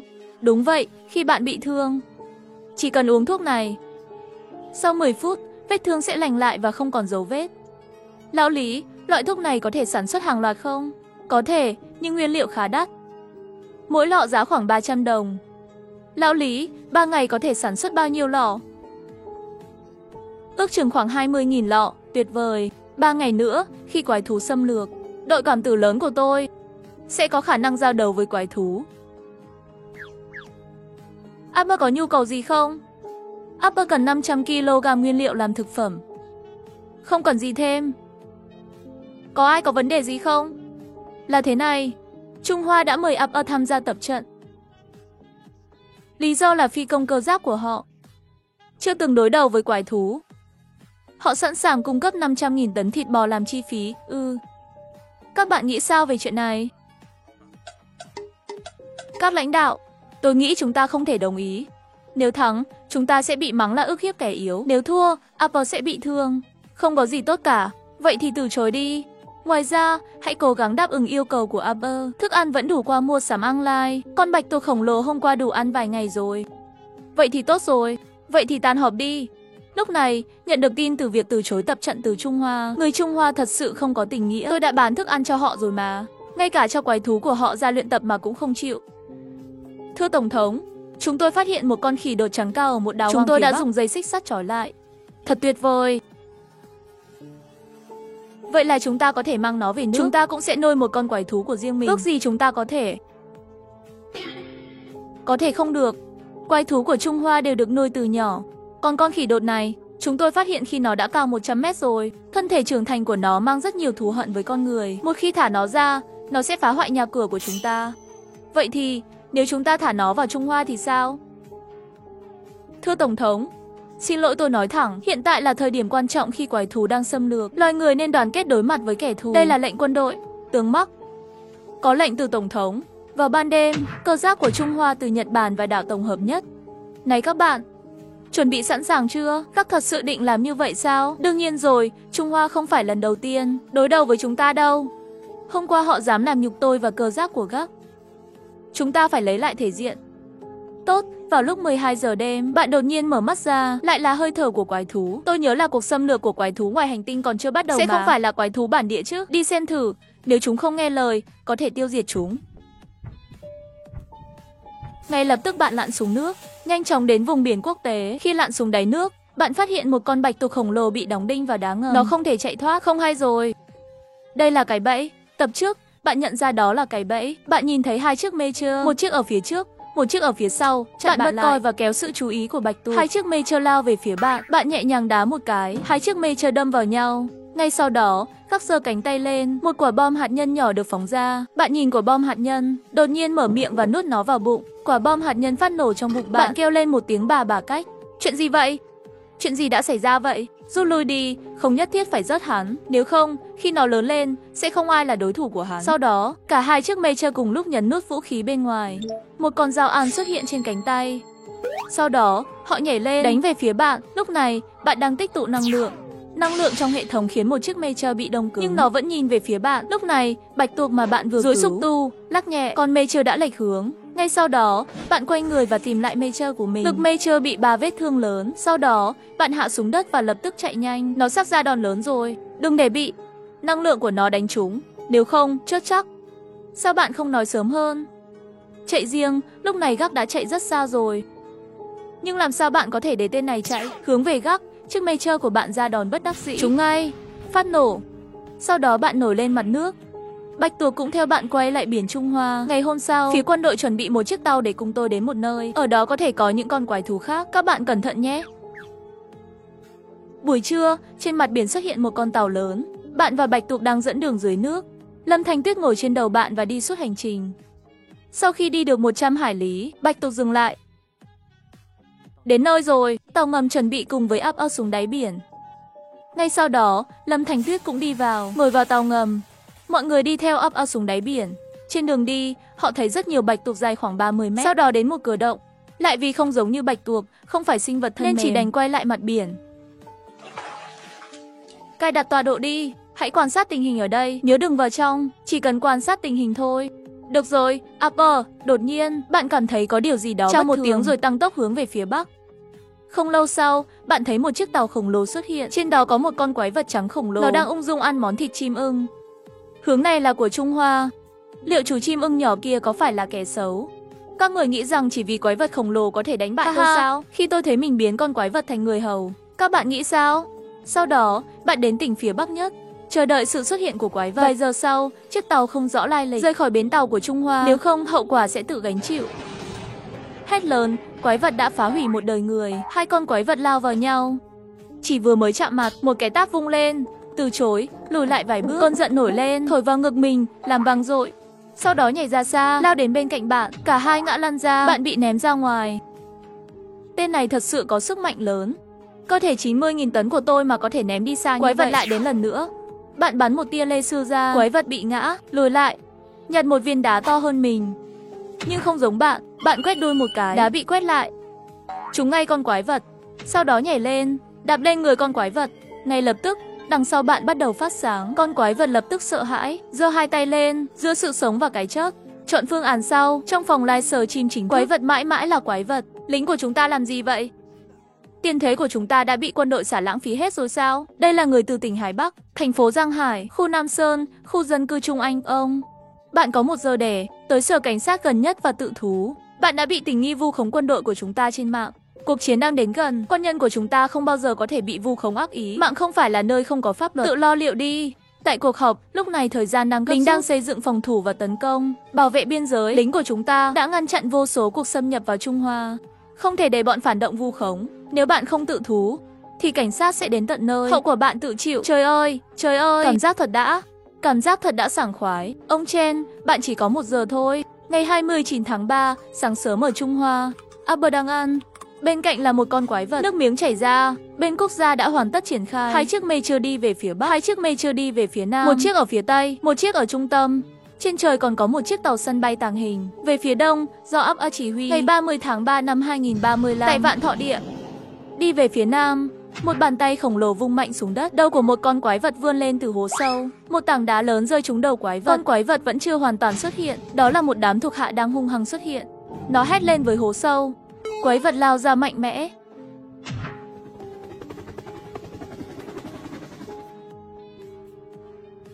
Lưu Thành Quốc giúp Upper bao vây và tấn công quái vật cho đến khi rớt chót hắn. Cần thiết phải dẫn con quái thú rời khỏi khu vực thành phố, nhận được bảo đảm hoàn thành nhiệm vụ. Lúc này, con quái vật cùng cầm trong tay một chiếc xe tải 100 tấn. Rồi nhảy lên, đập mạnh xuống đầu con quái vật nghiền nát. Khi con quái vật nghiền nát vừa phóng, quay tay đánh một cú, đánh bay con quái vật cuồng bạo, đập vào tòa nhà.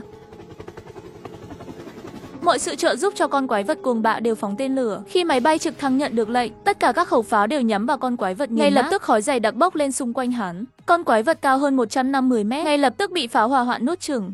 10 phút sau, khói đã biến mất, hét lên trời, quăng mảnh vỡ dưới đất lên trời, nhắm vào trực thăng. Trực thăng của Lưu Thành Quốc bị vướng vào. Nút thoát hiểm cũng đã bật, sắp rơi thẳng xuống. Chăm sóc tốt con bé nhé, hẹn gặp lại ở kiếp sau.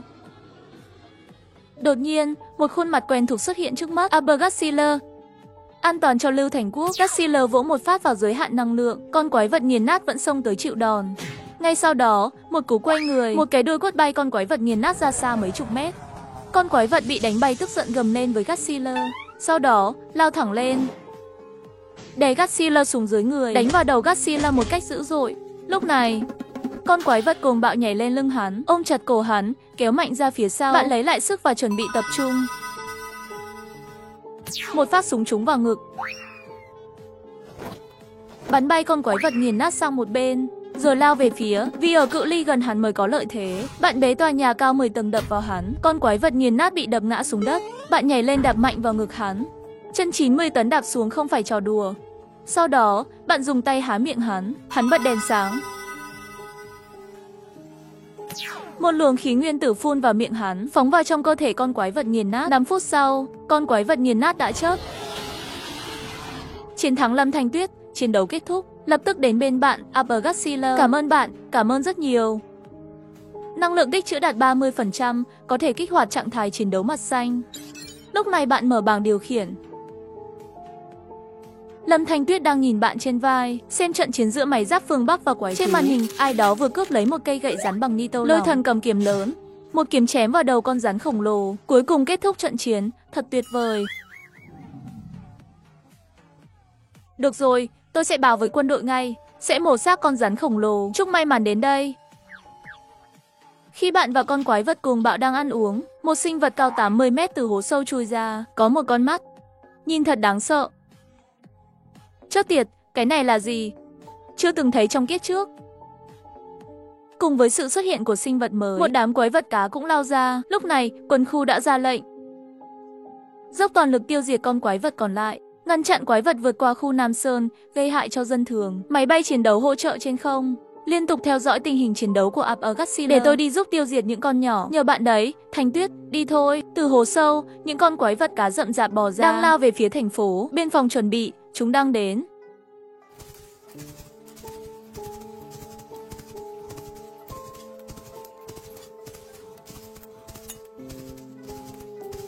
Máy bay chiến đấu ném bom.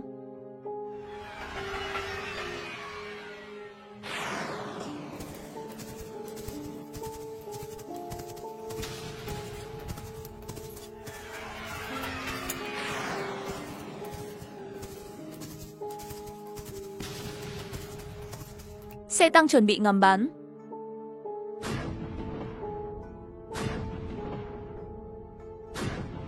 Tất cả bọn họ mở tự do bắn, sẽ đánh bại những thứ ghê tởm này. Biên phòng đang đánh dữ dội, trong khi Gut Sealer đánh một cú vào đầu con sói mắt trũng. Con sói rất nhanh, nó vòng lại và lao tới sau lưng Gut Sealer. Bạn quất một đuôi, quất bay nó. Một cú nhảy trực tiếp đạp lên mặt nó. Kinh khủng. Tôi có một chuyện, cả hai cùng giữ chặt. Ngay lập tức, bạn bị đám quái vật cá nhấn chìm. Ngay cả những con quái thú xâm nhập vào thành phố cũng quay lại. Có câu nói rằng khi bạn quá gần cái chết, bạn cảm thấy có gì đó không ổn. Vì vậy, tôi mở trạng thái mặt xanh cho bạn. Một tiếng sấm vang lên và mưa bắt đầu rơi. Một ngọn lửa điện sáng lên màu xanh. Một cột năng lượng sáp bay lên, quét sạch mọi thứ trong vũ trụ. Sau đó, bạn xả một cú vào con sói mắt duy nhất, phun từ miệng ra một luồng khí. Con sói bị xẻ thành từng mảnh, nó lạnh lẽo không thể lạnh hơn. Không được ngủ ở đây, dậy đi, rớt con sói mắt duy nhất, giáp nặng 15%. Basi đã bị tiêu diệt, những con quái vật cá không còn xuất hiện nữa. Bạn mang thân thể mệt mỏi, trở về nghỉ ngơi trên núi Nam Sơn. Câu chuyện về chiến thắng của bạn trước hai con quái thú cũng đã được lan truyền. Thật tiếc, không thể nhìn thấy bóng dáng con quái thú thứ hai của Upper Gut Sealer. Quá mạnh, quá mạnh. Đây là sức mạnh của Upper Gut Sealer sao? Upper Gut Sealer, Upper Gut Sealer, quốc gia đã quyết định chế tạo cho bạn một bộ giáp ngoài xương. Tất nhiên rồi, con khổng lồ cũng có. Với bộ giáp ngoài xương này, bạn sẽ có thể bay trong thời gian ngắn. Bạn gật đầu, nó sẽ giúp bạn bù đắp cho điểm yếu về tốc độ. Cân nặng của tôi, bạn chắc chắn rằng thiết bị bay của các bạn sẽ có tác dụng với tôi. Có thể chứ, bây giờ bạn nặng khoảng 100.000 tấn, chỉ cần dưới 200.000 tấn là có thể cất cánh. Vào lúc 10 giờ sáng ngày mồng 2 tháng 4, ngày thứ tư quái thú xâm nhập, Upper Gut Sealer và Ngư đang ăn thịt rắn do Bắc Phương chuyển tới. Trong phòng trực tuyến, ôi chao, các loại nguyên liệu còn được phân loại theo kích thước. Upper Gut Sealer ăn không hết hay sao? Miếng thịt quá lớn, có thể ảnh hưởng đến cảm giác nuốt của Upper Gut Sealer. Xem chương trình này, tôi cảm thấy những món ăn tôi ăn mỗi ngày như thức ăn cho lợn. Tôi thật không ngờ, thịt sống của Upper Gut Sealer lại được chọn lựa kỹ lưỡng. Khi bạn đang ăn ngon lành, đột nhiên bạn ngẩng đầu nhìn về phía Tây. Bạn nhìn Ngưu Vương, còn đang ăn. Đã đến lúc làm việc rồi. Bạn cùng Ngưu Vương chia sẻ tế bào. Bạn muốn huấn luyện Ngưu Vương trở thành quái thú bảo vệ Trung Hoa, để khi bạn ra ngoài, Ngưu Vương có thể thay thế vị trí của bạn. Một con quái thú có cánh như rơi xuất hiện trên không trung. Lệnh ngừng để quái thú vào thành phố. Chờ Upper Godzilla đến. Làm sao bây giờ? Lần đầu tiên đối mặt với quái thú bay, không có kinh nghiệm, dùng pháo lớn bắn xuyên qua cánh của nó. Đừng để nó bay lên. Lúc này bạn và Ngưu Vương đang ngồi trên trực thăng đi đến Liên Sơn. Trên phố, lúc này tại Liên Sơn, con rơi khổng lồ đã có cánh, vẫn đang kêu lên, mọi người không dám lại gần. Sĩ quan, nó lại đang tiến lên. Làm sao bây giờ? Đánh trả đi. Đánh trả, tăng cường hỏa lực. Chuẩn bị thiết bị xuyên giáp chưa? Báo cáo, thiết bị xuyên giáp đã sẵn sàng. Có thể phóng bất cứ lúc nào. Tốt, để tôi đánh mạnh vào cái tổ lớn đó. Pháo trên mái nhà đã bắn. Ngay lập tức xuyên thủng bụng con rơi khổng lồ, phát ra một tiếng kêu thảm thiết. Lúc này trên trời lại vang lên một tiếng kêu dài. Sao lại có thêm một con? Con này còn lớn hơn. Thấy quái thú đến bên con quái thú bị thương. Một tiếng kêu lớn vang lên, nhắm vào thiết bị xuyên giáp trên mái nhà. Không tốt, mục tiêu của nó là thiết bị xuyên giáp. Rút lui vào cầu thang. Con quái thú di chuyển quá nhanh, rút lui không kịp rồi.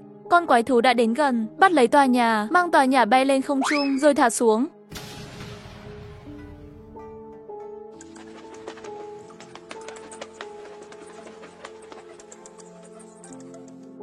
Sĩ quan phải làm sao?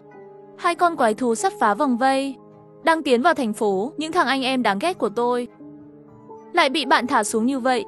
Mày còn dám thể hiện tình cảm trước mặt tao à? Lấy cho tao cái chăn đông gió 101 ra đây. Nhắm vào hai con này, bắn hết bao nhiêu cũng được. Là tất cả các máy bay chiến đấu sử dụng tên lửa đông gió 101. Lời nói vừa dứt, đừng để pháo đạn chọc thủng chúng. Hai con quái thú rơi đã bị động. Sau 10 giây, con khỏe mạnh đã xuyên thủng lớp băng, bay lên không trung, quạt một cơn gió mạnh vào máy bay chiến đấu. Thổi máy bay chiến đấu suýt nữa rơi.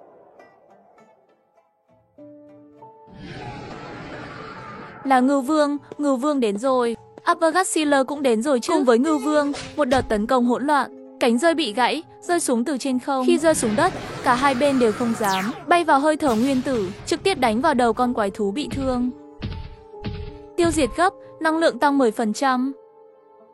Con còn lại thấy đồng đội bị rớt, quay đầu bỏ chạy. Upper Godzilla nhanh chóng đến, đánh một cú, lập tức mang đi. Tiêu diệt gấp, năng lượng tăng 10%. Hiện tại năng lượng đã đạt 35%. Anh em, hãy yên nghỉ. Upper Godzilla đã báo thù cho các bạn. Tai họa sẽ qua đi, hy vọng sẽ đến. Ngày mùng 5 tháng 4, các tướng quân tổ chức một cuộc họp quốc tế. Mọi người chắc hẳn đều biết quái thú xâm lược lãnh thổ của chúng ta. Khi số lượng đủ nhiều, nó sẽ hủy diệt quê hương chúng ta. Vì vậy, tôi đề nghị thành lập liên minh giữa các quốc gia, cùng nhau chống lại quái thú. Sớm muộn gì cũng đuổi hết quái thú ra khỏi quê hương của chúng ta. Xin hỏi đại diện của anh, liên minh này có tên gọi gì? Những quốc gia nào sẽ lãnh đạo? Lãnh đạo quốc gia cần làm gì? Các quốc gia phụ thuộc sẽ làm gì? Tên tổ chức liên minh hiện tại, chúng tôi muốn gọi là tổ chức hiệp ước sao xanh để tốt hơn. Do tôi làm đại diện đứng đầu, mời các quốc gia tham gia. Xin hỏi đại diện của anh, nếu có bất đồng, ai sẽ là người quyết định? Tự nhiên, chúng ta sẽ bỏ phiếu.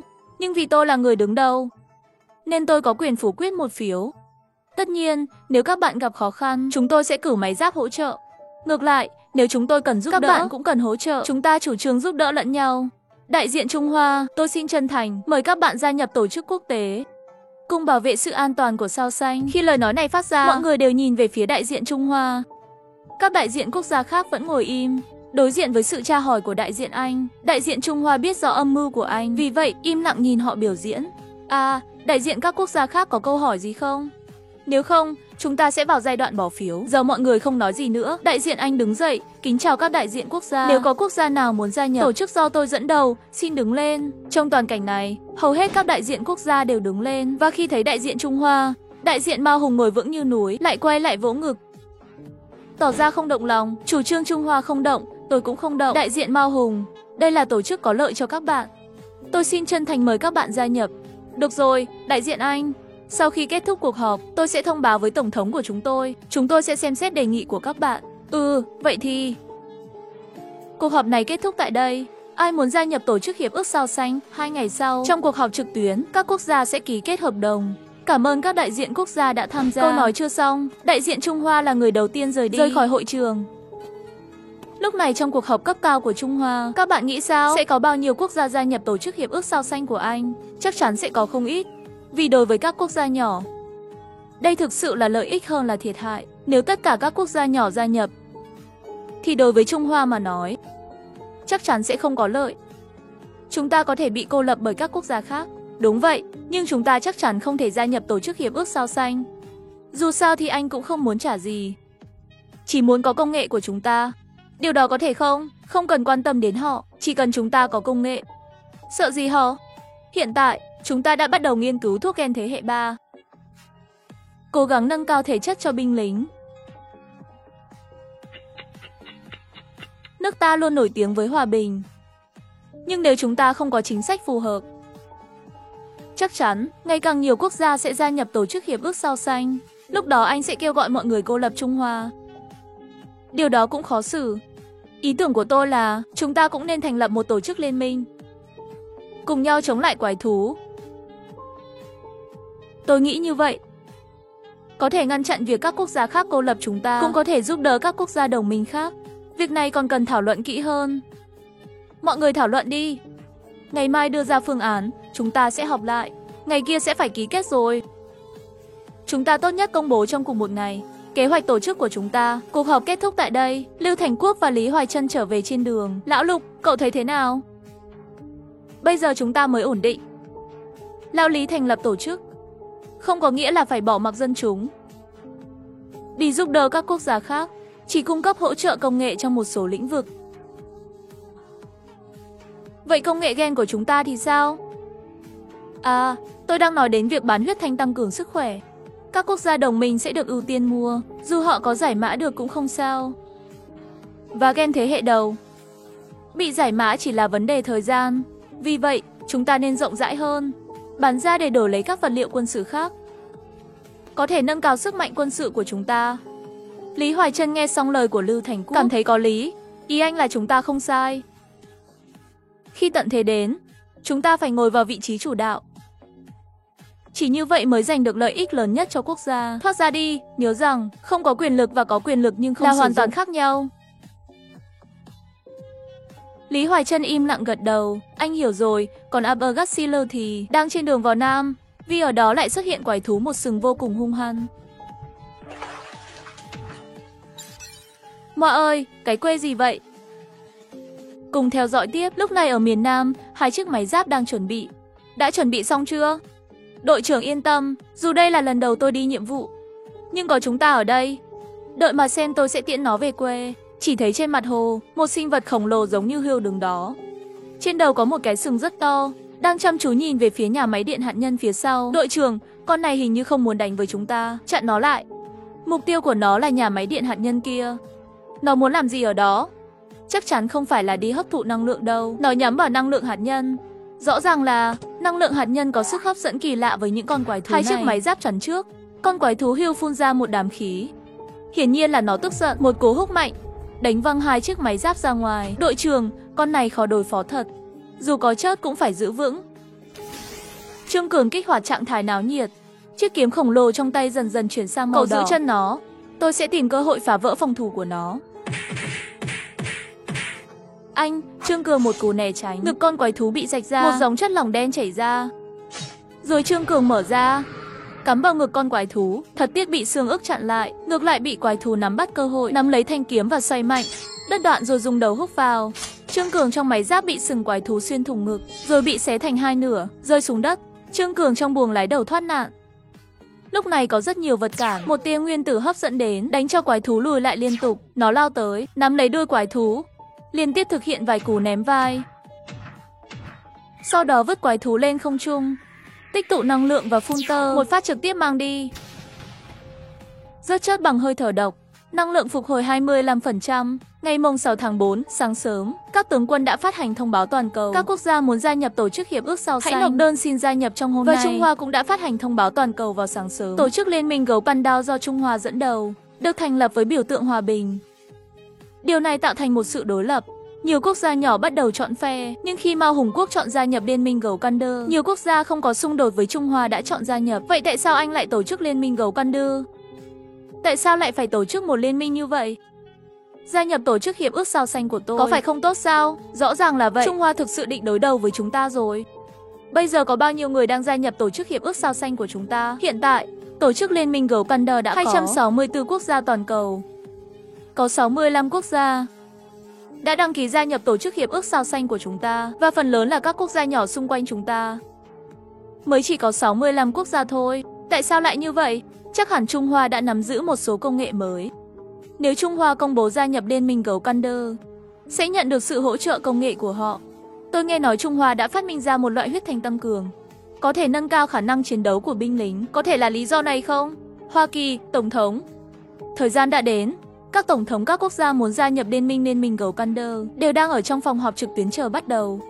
Trong cuộc họp, chúng ta có thể chấp nhận yêu cầu này, nhưng chúng tôi có một câu hỏi. Nghe nói Trung Hoa có huyết thanh tăng cường gen đặc biệt. Điều này có thật không? Nếu là thật, chúng ta làm sao có thể so sánh với họ? Về việc này, chúng ta đã biết từ lâu rồi. Và chúng ta cũng đang nghiên cứu huyết thanh về gen. Đã bắt đầu thử nghiệm lâm sàng với tỷ lệ thành công 90%. Mọi người cứ yên tâm. Với lời của Bách Xuyên, cuộc họp kết thúc. Ông Lưu, ông nói như vậy có phải là quá lỗ không? Không hay lắm, dù sao công nghệ gen của chúng ta cũng nghiêm trọng, còn phải bỏ tiền ra và lần thử nghiệm đầu tiên với con người. Mặc dù đối tượng đã mọc thêm một cái đuôi, ông có thể nói cho tôi biết chưa? Đối tượng thử nghiệm có được cải thiện thể chất không? Có cải thiện, trong điều kiện bình thường, cải thiện sức mạnh cơ thể lên tới hơn 200%. Vậy thì đã ổn rồi. Chúng ta đã nghiên cứu rồi, và có thể cải thiện sức mạnh cơ thể con người. Vậy thì tôi không lừa họ nữa. Nhanh chóng nghiên cứu, loại bỏ tác dụng phụ của biến đổi cơ thể. Nhanh chóng đưa vào sử dụng, cùng theo dõi tiếp Upper đánh bại quái thú. 5 ngày sau, binh đoàn Bắc Cực bị tiêu diệt. Upper đang đi bộ, trên trời một chiếc chiến đấu cơ đang bay theo sau. Lúc này, năng lượng của con quái thú chỉ thấy một ngọn núi băng dưới, một sinh vật khổng lồ đang chằm chằm nhìn bạn. Thấy bạn có ý định lại gần nó, cơ thể nó phát ra ánh sáng xanh điện. Dòng điện mạnh mẽ truyền qua nước biển đến người bạn. Thấy bạn không sao, nó còn đến gần bạn và trực tiếp quấn quanh cổ bạn, nói ra số điện thoại. Chuyện gì thế này? Con quái thú này sao lại không muốn gì cả? Lúc này bạn như một cái bình điện. Sạc xong thì thành pin sạc dự phòng. Sau khi một đợt sạc đã kích hoạt hình thái Lam Liên, hệ thống không có thông báo. Nếu tôi thu phục con quái thú này, liệu tôi có thể mở hình thái Lam Liên mà không cần mật khẩu? Ôi, đúng vậy, theo nguyên tắc thu phục thì không rớt. Dành một chút thân thiện với con quái thú cho đến khi con cái của nó nhảy ra. Một phát điện mạnh đánh lệch khiến băng núi bị cắt đứt.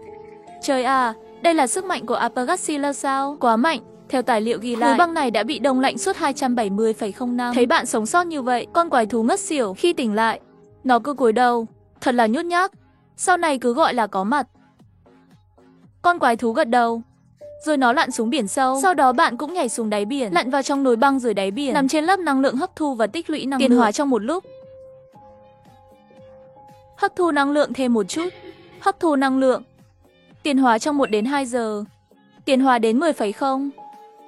Bắt đầu tiến hóa. Ngày 15 tháng 4, Trung Hoa phát triển công nghệ lốp xe thế hệ thứ 2. Thuốc thế hệ thứ 3 cũng đã có hiệu quả bán thành phẩm. Tại trụ sở của Liên minh Gấu Thunder, Trung Hoa đã từ chối đơn xin gia nhập của 59 quốc gia. Vậy sao? Cậu nói sao? Trung Hoa từ chối 59 quốc gia đó. Đúng vậy, làm rất tốt. Nhớ là chúng ta không thể từ chối. Phải thu nhận tất cả họ vào tổ chức ký kết. Vậy thì số quốc gia trong tổ chức hiệp ước sao xanh của chúng ta mới có thể đối kháng với Liên minh Gấu Thunder. Thưa Tổng thống, thực tế, những quốc gia bị từ chối không có đơn xin gia nhập tổ chức hiệp ước sao xanh của chúng ta. Vậy thì gửi thư mời cho họ đi. Hãy tỏ thái độ tốt một chút. Thực ra thư mời đã gửi rồi, nhưng Trung Hoa không từ chối rõ ràng. Họ cần xem xét thêm. Trước tiệt Liên minh Gấu Thunder. Một ngày nào đó tôi sẽ làm cho các người thấy rõ. Thưa Tổng thống, còn một việc nữa. Gan đã bị quái thú sỉ nhục. Họ yêu cầu chúng ta cử máy giáp đi giúp. Tổng thống nghĩ sao? Có nên giúp đỡ không? Nếu vậy thì cho phát sóng trực tiếp. Hãy để truyền hình quảng bá sức mạnh của chúng ta. Quảng bá toàn cầu. Chỉ cần gia nhập tổ chức hiệp ước sao xanh của chúng ta. Quảng bá chỉ cần gia nhập tổ chức hiệp ước sao xanh của chúng ta là có thể nhận được sự bảo vệ như thế này. Đúng vậy. Gan, quái thú khổng lồ, cưỡi trên máy giáp, lật ngược máy giáp, sau đó vặn mạnh, quăng gần, chiếc máy giáp đôi bị hủy. Hỗ trợ của Upbank từ trên không rơi xuống. Một thanh kiếm khổng lồ chém vào lưng quái thú. Xuất hiện một vết thương khổng lồ. Mọi người xem, máy giáp của Áp Anh, một mũi tên đã làm tổn thương quái thú. Các tổng thống có thể xem đội của chúng tôi. Các quốc gia thân thiện chắc chắn rất quan tâm, Gan yêu cầu chúng tôi giúp đỡ. Chúng tôi lập tức đến giúp đỡ anh ấy. Không giống như một số quốc gia nói là sẽ giúp đỡ, nhưng chưa bao giờ điều động máy giáp. Chỉ thấy máy bay lúc đầu thành công làm quái thú tức giận, nhưng không gây ra thiệt hại gì và bị quái thú đập tơi tả. Đột nhiên trên không có một máy giáp nhảy xuống, chỉ thấy nó lao tới, lao lên và ngay lập tức chém đầu quái thú. Một nhát chém mạnh vào cổ quái thú, đầu quái thú bị chặt. Cảm ơn sự giúp đỡ của anh. 500 tấn vàng không hề phí. Gan nói xong câu này, mọi người lập tức hiểu ra, hóa ra chiếc máy giáp này là do Trung Hoa hướng dẫn chế tạo, bởi vì anh ta đã gia nhập Liên minh Gấu Pandu. Gan lén lút tiếp xúc với anh ta, mà anh ta là quốc gia trong Liên minh Gấu Pandu. Lần sau nếu có, Áp Anh sẽ xem xét hủy bỏ tư cách thành viên của Gan trong tổ chức Hiệp ước Sao Xanh. Dù sao thì Áp Anh, chúng tôi đã quyết định rời bỏ tổ chức Hiệp ước Sao Xanh, đăng ký gia nhập Liên minh Gấu Pandu. Tiếp theo là dưới băng Bắc Cực. Đã hoàn tất việc thanh tẩy. Ôi trời, sự tăng trưởng này quá lớn. Điểm tiến hóa đã vượt quá 20, chẳng lẽ trong suốt quá trình tiến hóa cũng tự động hấp thu điểm tiến hóa?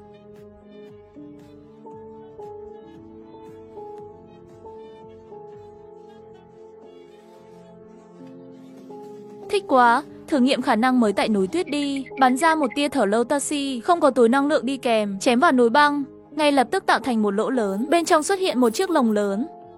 Đây là xương của sinh vật gì vậy? À, nhanh chóng liên lạc với quốc gia đi, trong khi Apple còn ở đây. Gửi quân đội và đội nghiên cứu qua đây. Cái này nhìn giống như xương của Apple vậy. Chẳng lẽ đây là xương của cùng một loại quái thú?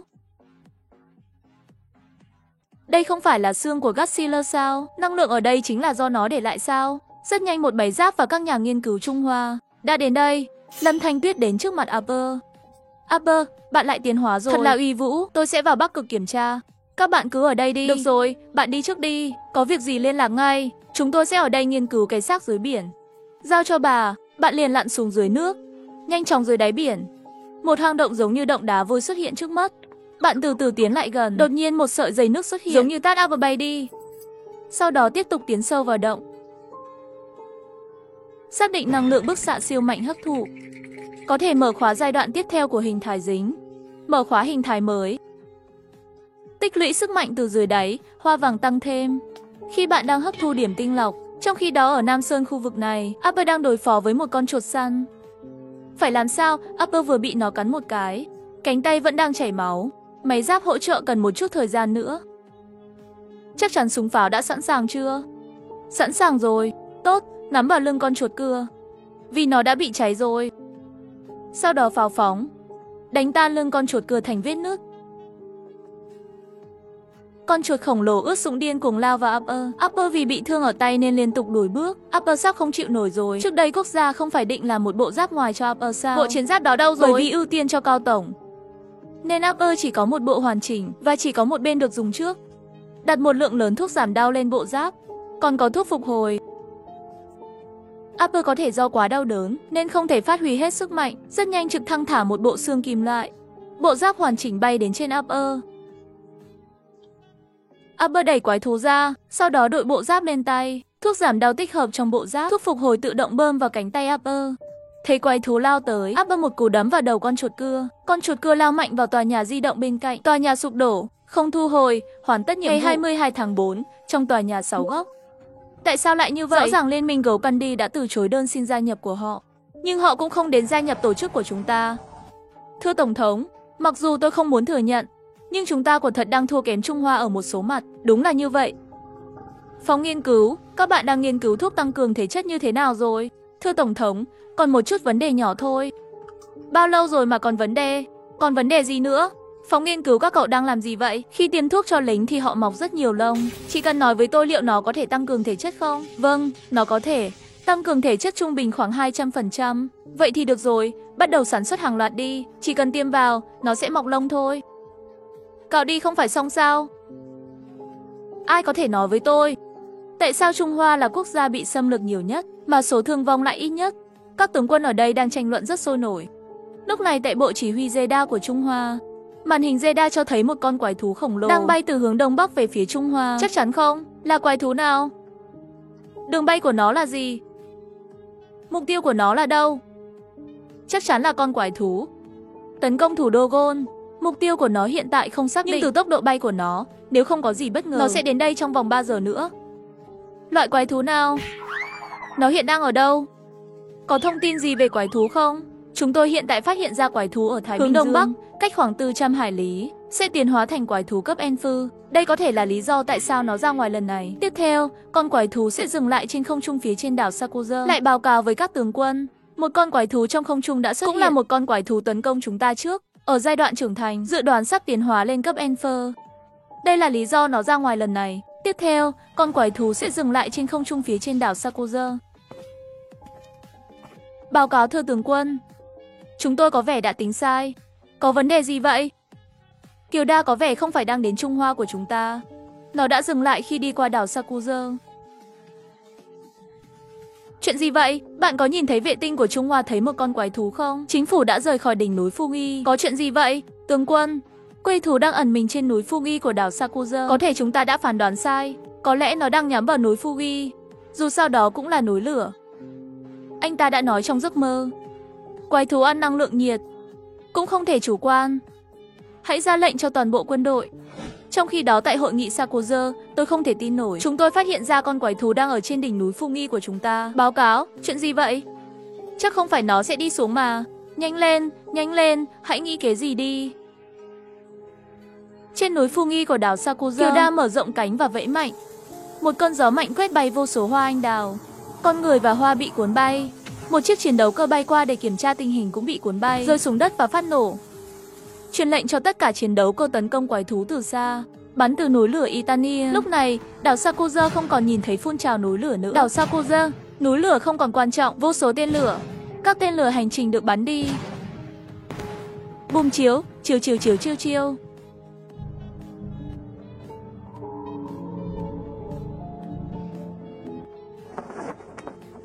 Ôi mảnh đất ơi, lửa kìa bà con. Tại sao sự hỗ trợ của Gác Kiên Dân lại đến muộn? Khi nào thì sự hỗ trợ của thiếu tá Gác sẽ đến? Thiếu tá Gác nói rằng vùng lãnh thổ của họ cũng đã có quái thú, không thể hỗ trợ chúng ta. Thật là bác. Khi gia nhập tổ chức trước đây họ đã hứa sẽ hỗ trợ chúng ta. Ai có khó khăn đều có thể tìm thợ bạc hỗ trợ. Vậy sao bây giờ lại như vậy? Thợ bạc luôn luôn thế mà. Cậu không phải là không biết đâu. Trước đây tôi đã không đồng ý gia nhập tổ chức. Cậu còn tổ chức à? Cậu đang cờ cái gì vậy? Nếu chúng ta không theo thợ bạc thì sao? Cậu nói cho tôi biết sẽ làm thế nào. Đi xin lỗi Trung Hoa là được mà. Trung Hoa dễ nói chuyện vậy sao? Trước đó cậu không nghe theo đề nghị của cấp dưới. Bây giờ cậu nói làm sao đây? Đừng hỏi nữa, lúc trước cậu cũng phạm sai lầm với cấp dưới mà. Vậy cậu bảo làm sao? Tổ chức không đến. Tiếp tục giơ tay, chúng ta không làm gì được đâu. Không thì chúng ta đi xin lỗi Trung Hoa. Rồi tranh thủ lúc này quái thú đã vào. Bên trong núi lửa hấp thụ năng lượng, yêu cầu sự hỗ trợ từ họ, chắc là kịp mà. Hạt, các cậu tự quyết định đi. Tôi già rồi, tôi không nhìn được nữa. Trung Hoa luôn là quốc gia yêu chuộng hòa bình. Chúng ta xin lỗi họ, rồi yêu cầu sự giúp đỡ từ họ. Nếu không được, chúng ta có thể trả giá một chút. Ví dụ như vàng, ví dụ như nguyên liệu. Mọi người trong phòng đều gật đầu. Dù sao Trung Hoa hiện nay quốc lực hùng mạnh, cũng không có gánh nặng gì với họ. Vậy cứ làm vậy đi. Sau đó cuộc gọi được chuyển đến Bộ Ngoại giao Trung Hoa. Hello. Chào, đây là Bộ Ngoại giao Trung Hoa. Tôi là Tổng Giám đốc Sakuza. Chủ tịch của quốc gia Sakuza đang tìm bạn. Tôi không có mặt ở khu ăn uống, tôi sẽ về ngay. Để tôi xử lý nhé. Hai người nói chuyện với nhau một chút. Dù âm thanh nhỏ nhưng vẫn được người trong phòng nghe thấy. Hello. Chúng tôi không có trưởng phòng ở đây. Có chuyện gì vậy? Chuyện là chúng tôi bị tấn công, muốn xin sự giúp đỡ từ quý quốc. Xin quý quốc chuyển lời giúp. Chúng ta đã nhớ về quý quốc.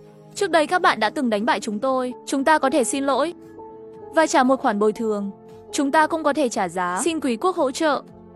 Xin quý quốc chuyển lời giúp. Xin quý quốc sẽ không làm ngơ. Chúng ta sẽ không bỏ qua nếu quý quốc không giúp. Trừ khi cái gì? Chúng tôi sẽ không tha thứ cho các bạn nếu không cần thiết. Trừ khi là cái gì? Ông cứ nói đi, tôi nhất định sẽ làm được. Thấy ông thành khẩn như vậy, thế thì gọi tôi một tiếng ba đi, để tôi nghe thử. Tổng thống suy nghĩ một lúc, vì lợi ích của quốc dân, không có gì là không thể. Gọi thì gọi, đại bảo nhé. Nghe không rõ, đại bảo nhé. Tốt lắm, con ngoan. Nhưng ba không tha thứ cho con đâu. Tiếp theo là đoạn bị chơi đùa gọi là bạo vương. Mọi người trong cuộc họp ở Sakuza đều bị lừa. Tôn thượng ra lệnh phóng hạt nhân. Trước tiên phải tiêu diệt con quái vật. Không thể để quái vật hy sinh năng lượng núi lửa. Hoặc là bắn vào Trung Hoa đi. Một cổ vào thủ đô của họ. Một cổ vào sông và biển của họ. Họ dám chơi xỏ chúng ta như vậy sao? Cơn giận này tôi không thể nuốt trôi. Ông tưởng chúng ta phóng rồi thì chắc chắn sẽ rơi xuống sao? Ông vua lật đật sẽ không phải ghen tuông đâu. Vậy phải làm sao? Chỉ còn cách nổ tung rồi thu lại Lạc sao? hậu Thì phải chịu đòn thôi. Điều đáng buồn nhất là không thể cùng chung số phận. Hiện tại, chúng ta chỉ còn con đường duy nhất, đó là đưa quái vật về. Ba đầu của kinh quê vật cùng kỳ xuất hiện từ miệng núi lửa. Một của hạt nhân phóng về phía quái vật. Hạt nhân không thể làm hại quê vật cùng kỳ. Bất ngờ, một của hạt nhân khác bay đến rất nhanh. Nó phát nổ trước khi quê vật cùng kỳ giơ tay. Một phát nữa rơi xuống, một cột sáng đỏ bốc lên. Khói đen mù mịt tỏa ra. Đúng vậy, mọi người chăm chú nhìn đám khói dày đặc, im lặng chờ khói tan. Nhanh lên, nhìn xem đằng sau đám khói, hai đầu của quê vật cùng kỳ ló ra. Ban đầu là ba đầu của quê vật cùng kỳ, hiện chỉ còn lại hai đầu. Quê vật cùng kỳ không ngay lập tức tấn công mà bắt đầu hấp thụ năng lượng mắc mơ. Đầu đã bị phá hủy lại mọc lên. Rút lui thôi, chúng ta đã làm hết sức. Phát thanh toàn quốc. Khi quái vật chưa rời đi, hãy trốn đi, cũng đừng chống cự gì. Khi quái vật xả hết tức giận, có thể sẽ rời đi. Quê vật cùng kỳ sao có thể để cho những người này đi được?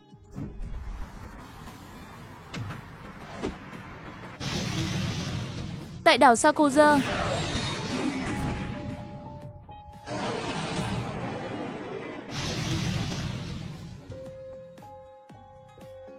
ở bên này, Uppergatsila, Tính Tuyết nhận được lệnh từ cấp trên đi tìm Uppergatsila. Uppergatsila, Bắc Cực rộng lớn như vậy, tôi phải tìm Uppergatsila ở đâu? Lúc này, một chiếc miệng màu hồng đã bị bỏ hoang. Tôi vẫn chưa có mũ. Hấp thụ xong năng lượng từ lòng đất. Tiêu tốn 60% năng lượng dự trữ để kích hoạt hình thái ba bì phấn. Uppergatsila, nhà tôi bị cháy rồi, có thời gian về nhà không? Hả? Uppergatsila sao lại màu phấn thế này? Dễ thương quá, nhưng không thấy Uppergatsila phản ứng gì. Lại có một con quái vật khác từ Sakuza đang hấp thụ năng lượng từ núi Fuji. Khi nó hấp thụ xong, nó có thể sẽ tấn công các trang trại lớn của quốc gia chúng ta. Sau đó nó sẽ tiến vào hồ chứa nước và nhanh chóng quay lại, bởi vì bạn cảm nhận được khối năng lượng của quê vật cùng kỳ. Quê vật cùng kỳ đang thăng cấp lên cấp Enfer. Nhanh, quay lại trại, nạp đầy nhiên liệu rồi đưa tôi về nhà.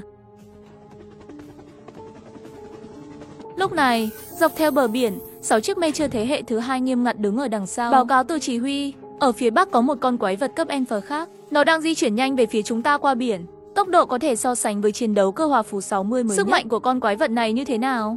Giang gì đây? Khoảng cách quá xa. Hiện tại chưa thể biết được sức mạnh và hình dáng của con quái vật, chỉ biết rằng ở trong biển phát hiện ra một tín hiệu yếu của quái vật. Tiếp tục giám sát, có thông tin mới sẽ báo cáo ngay lập tức. Lúc này trên mạng, bao gồm cả tổ chức Vander, đều đang chỉ trích anh sẽ không hỗ trợ Sakuza. Nhiều người đã tuyên bố rời khỏi tổ chức Vander. Còn trong tòa nhà Hexagon, Tổng thống nói, chúng ta không giúp, liệu Sakuza có thực sự không sao không? Bạn nghĩ xem, khi con quái vật đó hấp thụ hết năng lượng từ núi lửa của Sakuza, nơi có núi lửa gần nhất là đâu? Bạn nói là Trung Hoa sao? Đúng rồi, chỉ cần Trung Hoa đối đầu với con quái vật này, trào lưu của Trung Hoa chắc chắn sẽ bị tổn hại nghiêm trọng. Dù họ có tiêu diệt được quái vật hay không, cũng sẽ gây ra hậu quả không thể cứu vãn cho Trung Hoa. Kể từ khi cuộc xâm lược quái vật bắt đầu, Trung Hoa luôn dẫn đầu chúng ta. Lần này chính là cơ hội để chúng ta lật ngược tình thế. Mất đi một đồng minh, đổi lấy sự suy yếu của Trung Hoa, làm thế nào cũng có lợi. Nhưng người dân Sakuza sẽ chết rất nhiều. Thời đại của Mo sao lại không có người chết? Chỉ cần có thể dọn về một hòn đảo nhỏ của Trung Hoa thôi mà. Hy sinh rồi cũng coi như đóng góp. Hấp thụ xong quê vật cùng kỳ, bay lên đỉnh núi cao nhất của đảo Sakuza, dẫn đến các quái vật khắp nơi trên thế giới đồng loạt xuất hiện. Tiếp theo, tiếng kêu dài của quê vật cùng kỳ. Ngay lập tức, quái vật được đánh thức. Báo cáo, trước đây, con quái vật từ phía Bắc đã nhanh chóng tiếp cận đất nước chúng ta. Thông tin đã được xác nhận, mức độ là Enfer. Dựa trên hình dáng từ radar của quái vật, nó có vẻ là Uppergatsila của chúng ta. Tuyệt vời, có vẻ như chúng ta thật sự đã tìm thấy Gatsila ở Bắc Cực. Có Gatsila ở đây, chúng ta sẽ thắng.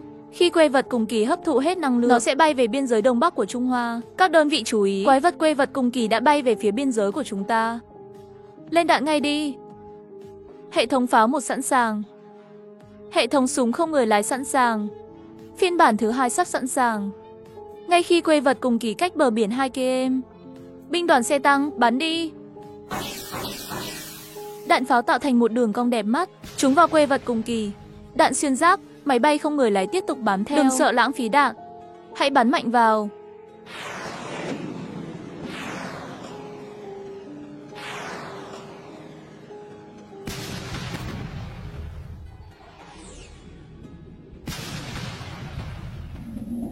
để tôi cho các bạn thấy nghiên cứu mới nhất của Trung Hoa. Pháo năng lượng mắt xanh. Chúng được chế tạo đặc biệt để tiêu diệt bọn các người, bọn xâm lược Nhật Bản. Năng lượng màu xanh từ nòng pháo bắn ra. Trực tiếp. Khi quê vật cùng kỳ chuẩn bị bay, không biết thứ gì đã kéo nó xuống. Godzilla từ dưới nước kéo quê vật cùng kỳ lại. Quê vật cùng kỳ trước đây tránh xa bờ biển Trung Hoa, nhưng quê vật cùng kỳ không thích ở dưới nước vì nó là chúa tể trên không. Nó phát ra sấm sét màu vàng. Godzilla bị đông cứng trong một khoảnh khắc. Quê vật cùng kỳ nhân cơ hội thoát khỏi mặt nước, bay lên tòa nhà cao ở Sakusa. Godzilla cũng từ từ đi theo.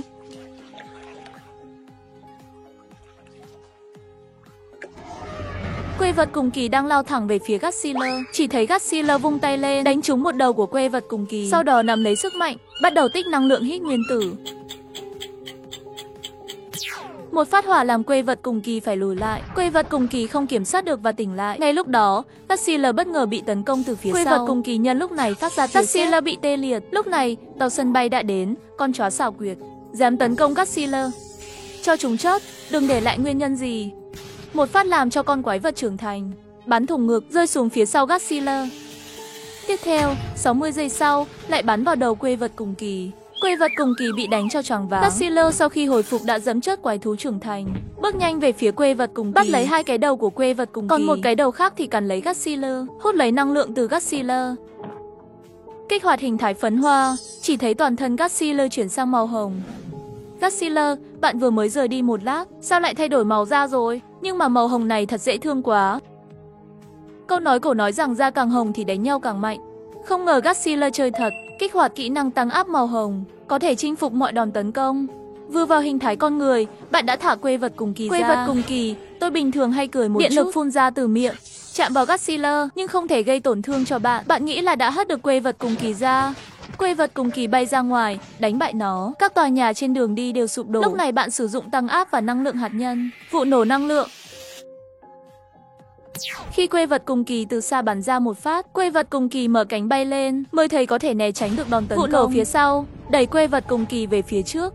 Vừa vặn rơi xuống chân bạn, bạn nâng chân lên dẫm lên, trọng lượng 200.000 tấn không phải là chuyện đùa. Sau đó bạn xé một cánh của quê vật cùng kỳ ra, vứt lên không trung. Tiếp theo, một phát tăng áp hạt nhân phóng ra, quê vật cùng kỳ hai đầu, đánh chắc quê vật cùng kỳ, năng lượng 60%, sau đó bạn hét lớn về phía bầu trời, thông báo chiến thắng của mình. Tiếp theo là các màn biến hình nói chuyện. Sức mạnh tăng vọt, đánh bại quê vật cùng kỳ. Tôi đã biết sẽ không làm chúng ta thất vọng. Mạnh quá đi.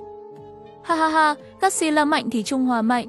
Chiến thắng của Trung Hoa kể về các quốc gia trên thế giới, lúc này là ở tòa nhà Đại Bàng. Không thể nào, không thể nào. Tổng thống, chúng ta sẽ làm gì tiếp theo? Đất nước sẽ phát triển như thế nào? Lương thực của chúng ta cũng không trụ được lâu nữa. Máy móc cũng không còn nhiều, cả đống vấn đề đang chờ. Các vấn đề này các bạn không tự giải quyết được sao? Mọi chuyện đều hỏi tôi. Tôi nuôi các bạn để làm gì? Còn nữa, chúng ta có nên xem xét cầu hòa với Trung Hoa không? Tin tưởng rằng họ có thể giúp đỡ chúng ta. Chắc chắn là không thể, chỉ cần tôi còn là tổng thống của anh. Sẽ không bao giờ có thể xảy ra. Vấn đề tác dụng phụ của huyết thanh thế hệ đầu tiên đã được giải quyết chưa? Cái này. Đó, Hammer. Truyền lệnh đi. Cả nước phải sẵn sàng, cảnh giác với đội Trung Hoa bất cứ lúc nào. Chúng ta sẽ hành động.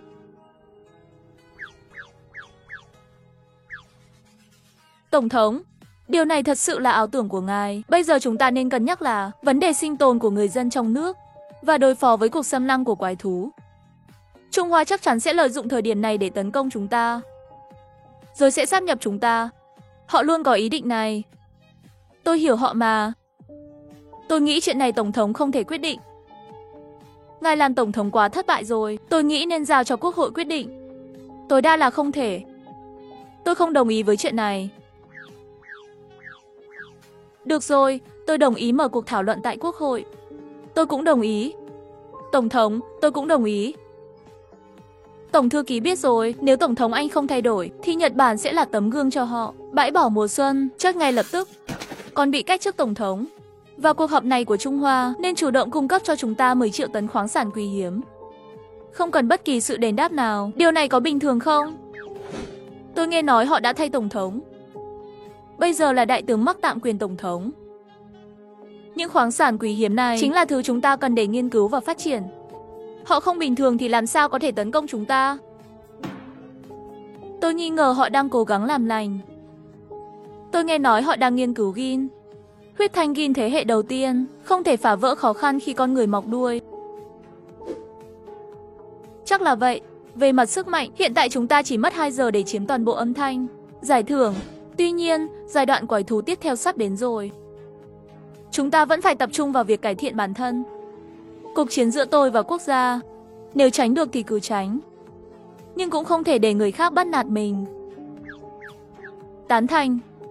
Còn một chuyện nữa, người sống sót ở Nhật Bản nói rằng có thể tiếp nhận và sẽ giao đảo Nhật Bản cho chúng ta. Không cần chúng ta phải trả giá gì. Tổng thống Anh lúc nào lại tốt như vậy? Người của họ đang xác chết đói rồi mà. Lại còn nhận người của Nhật Bản. Anh ta đã ném rất nhiều thực phẩm ra cho các quốc gia khác. Để đổi lấy nhu cầu, họ sử dụng vũ khí công nghệ tiên tiến và khoáng sản quý hiếm để đổi lấy gạo.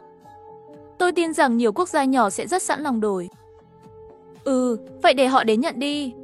Còn về đảo Nhật Bản, chúng ta có thể sử dụng nó như một trạm tiền phương ở phía đông bắc Trung Hoa. Vậy là đảo Nhật Bản đã trở thành quốc gia đầu tiên biến mất kể từ khi quái thú xâm lược. Nhưng lại không thể gây ra thương tổn cho bạn. Bạn nghĩ rằng khi ném đi, đánh trúng Kinh khủng kỳ bay ra ngoài, làm vỡ hàng trăm tòa nhà. Các tòa nhà ven đường đều sụp đổ. Bạn lúc này sử dụng tăng áp và năng lượng hạt nhân. Vụ nổ hạt nhân giả. Nhìn vào phía xa, Kinh khủng kỳ phóng ra một phát. Kinh khủng kỳ mở rộng đôi cánh, bay lên. Khó khăn là mới tránh được đòn tấn công. Nhưng vụ nổ phía sau đã khiến Kinh khủng kỳ bay về phía trước, rơi đúng dưới chân bạn. Bạn giơ chân dẫm lên, cân nặng 200.000 tấn không phải chuyện đùa đâu. Sau đó, bạn đã xé một cánh của Kinh khủng kỳ, ném nó lên không trung. Sau đó, một phát nguyên tử tăng áp, Kinh khủng kỳ đi đời. Cảnh tiếp theo, Kinh khủng kỳ đang ở Nam Cực, vẫn còn theo sau là pin sạc. Khi Apple lên bờ, 8 cây cột xuất hiện trên mặt hồ. Chắc chắn đây là cổng vào thế giới ngầm. Khi Apple vẫn còn đang suy nghĩ, bỗng nhìn thấy một cây cột đá, trên đó còn sót lại năng lượng đỏ từ một con quái thú. Hóa ra đây chính là chìa khóa vào cổng.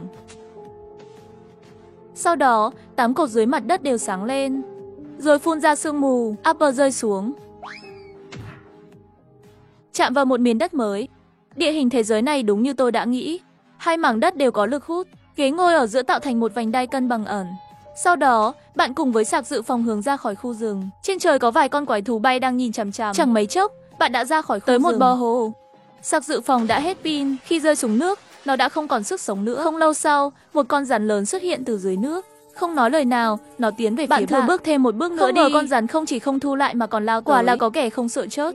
Bạn nghĩ là mình đã đánh bay được nó, nhưng con rắn lập tức bị tiêu diệt. Đánh bại quái thú và kích hoạt năng lượng, tăng 15% sức mạnh. Sau đó, bạn bơi xuống đáy hồ. Bởi vì quái thú không chịu rời đi, chắc chắn có lý do. Dưới đáy hồ, bạn nhìn thấy một cái mắt xanh. Bạn để điện màu xanh vào đó để thu năng lượng. Dù sao thì sạc dự phòng cũng cần phải sạc. Khi bạn ra khỏi nước, tiếp tục đi về phía trước. Leo lên đỉnh một ngọn núi. Đỉnh núi có một vách đá phía bên kia. Dưới đó còn có nhiều quái thú dưới biển. Xa xa là một khe núi nối tiếp. Một con quái thú biển khổng lồ xuất hiện. Con quái thú này thật khổng lồ. Tại sao lại chớt trong thế giới ngầm? Chắc chắn có chuyện gì đó đã xảy ra. Thế giới ngầm này rốt cuộc đã xảy ra chuyện gì? Khám phá một mình ở đây quá nguy hiểm. Cần phải quay lại mặt đất để tìm sự hỗ trợ. Khi bạn trở lại mặt đất,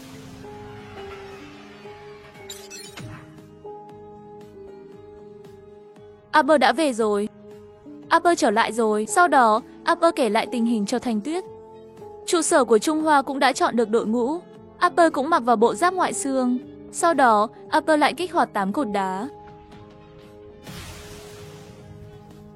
Người đầu tiên nhảy vào, Apple theo sau, 4 chiếc chiến đấu cơ đặc biệt cũng theo sau. Đây là thế giới ngầm sao? Đang phát hiện ra Axi trong thế giới ngầm cao gấp 5 lần thế giới mặt đất. Phát hiện ra bức xạ, mức độ bức xạ trong thế giới ngầm cao gấp 50 lần bề mặt. Cảm thấy họ xuống đây, họ muốn xây dựng một căn cứ trong thế giới ngầm. Apple đề xuất ở bên cạnh hồ nước ngọt là nơi thích hợp nhất. Còn có sự bảo vệ từ các thiết bị điện tử. Apple đề xuất ở bên cạnh hồ nước ngọt. Trong khi bạn chạy nhanh với Apple, bất ngờ gặp phải một đồng loại của Upper. Upper đã bắt được một con quái thú nhỏ. Khi con quái thú nhỏ nhìn thấy Upper, nó lại kéo Upper chạy trốn. Bị Upper đẩy ra, con quái thú nhỏ bị kéo đến trước mặt Upper chỉ về phía trước, ý bảo nó dẫn đường.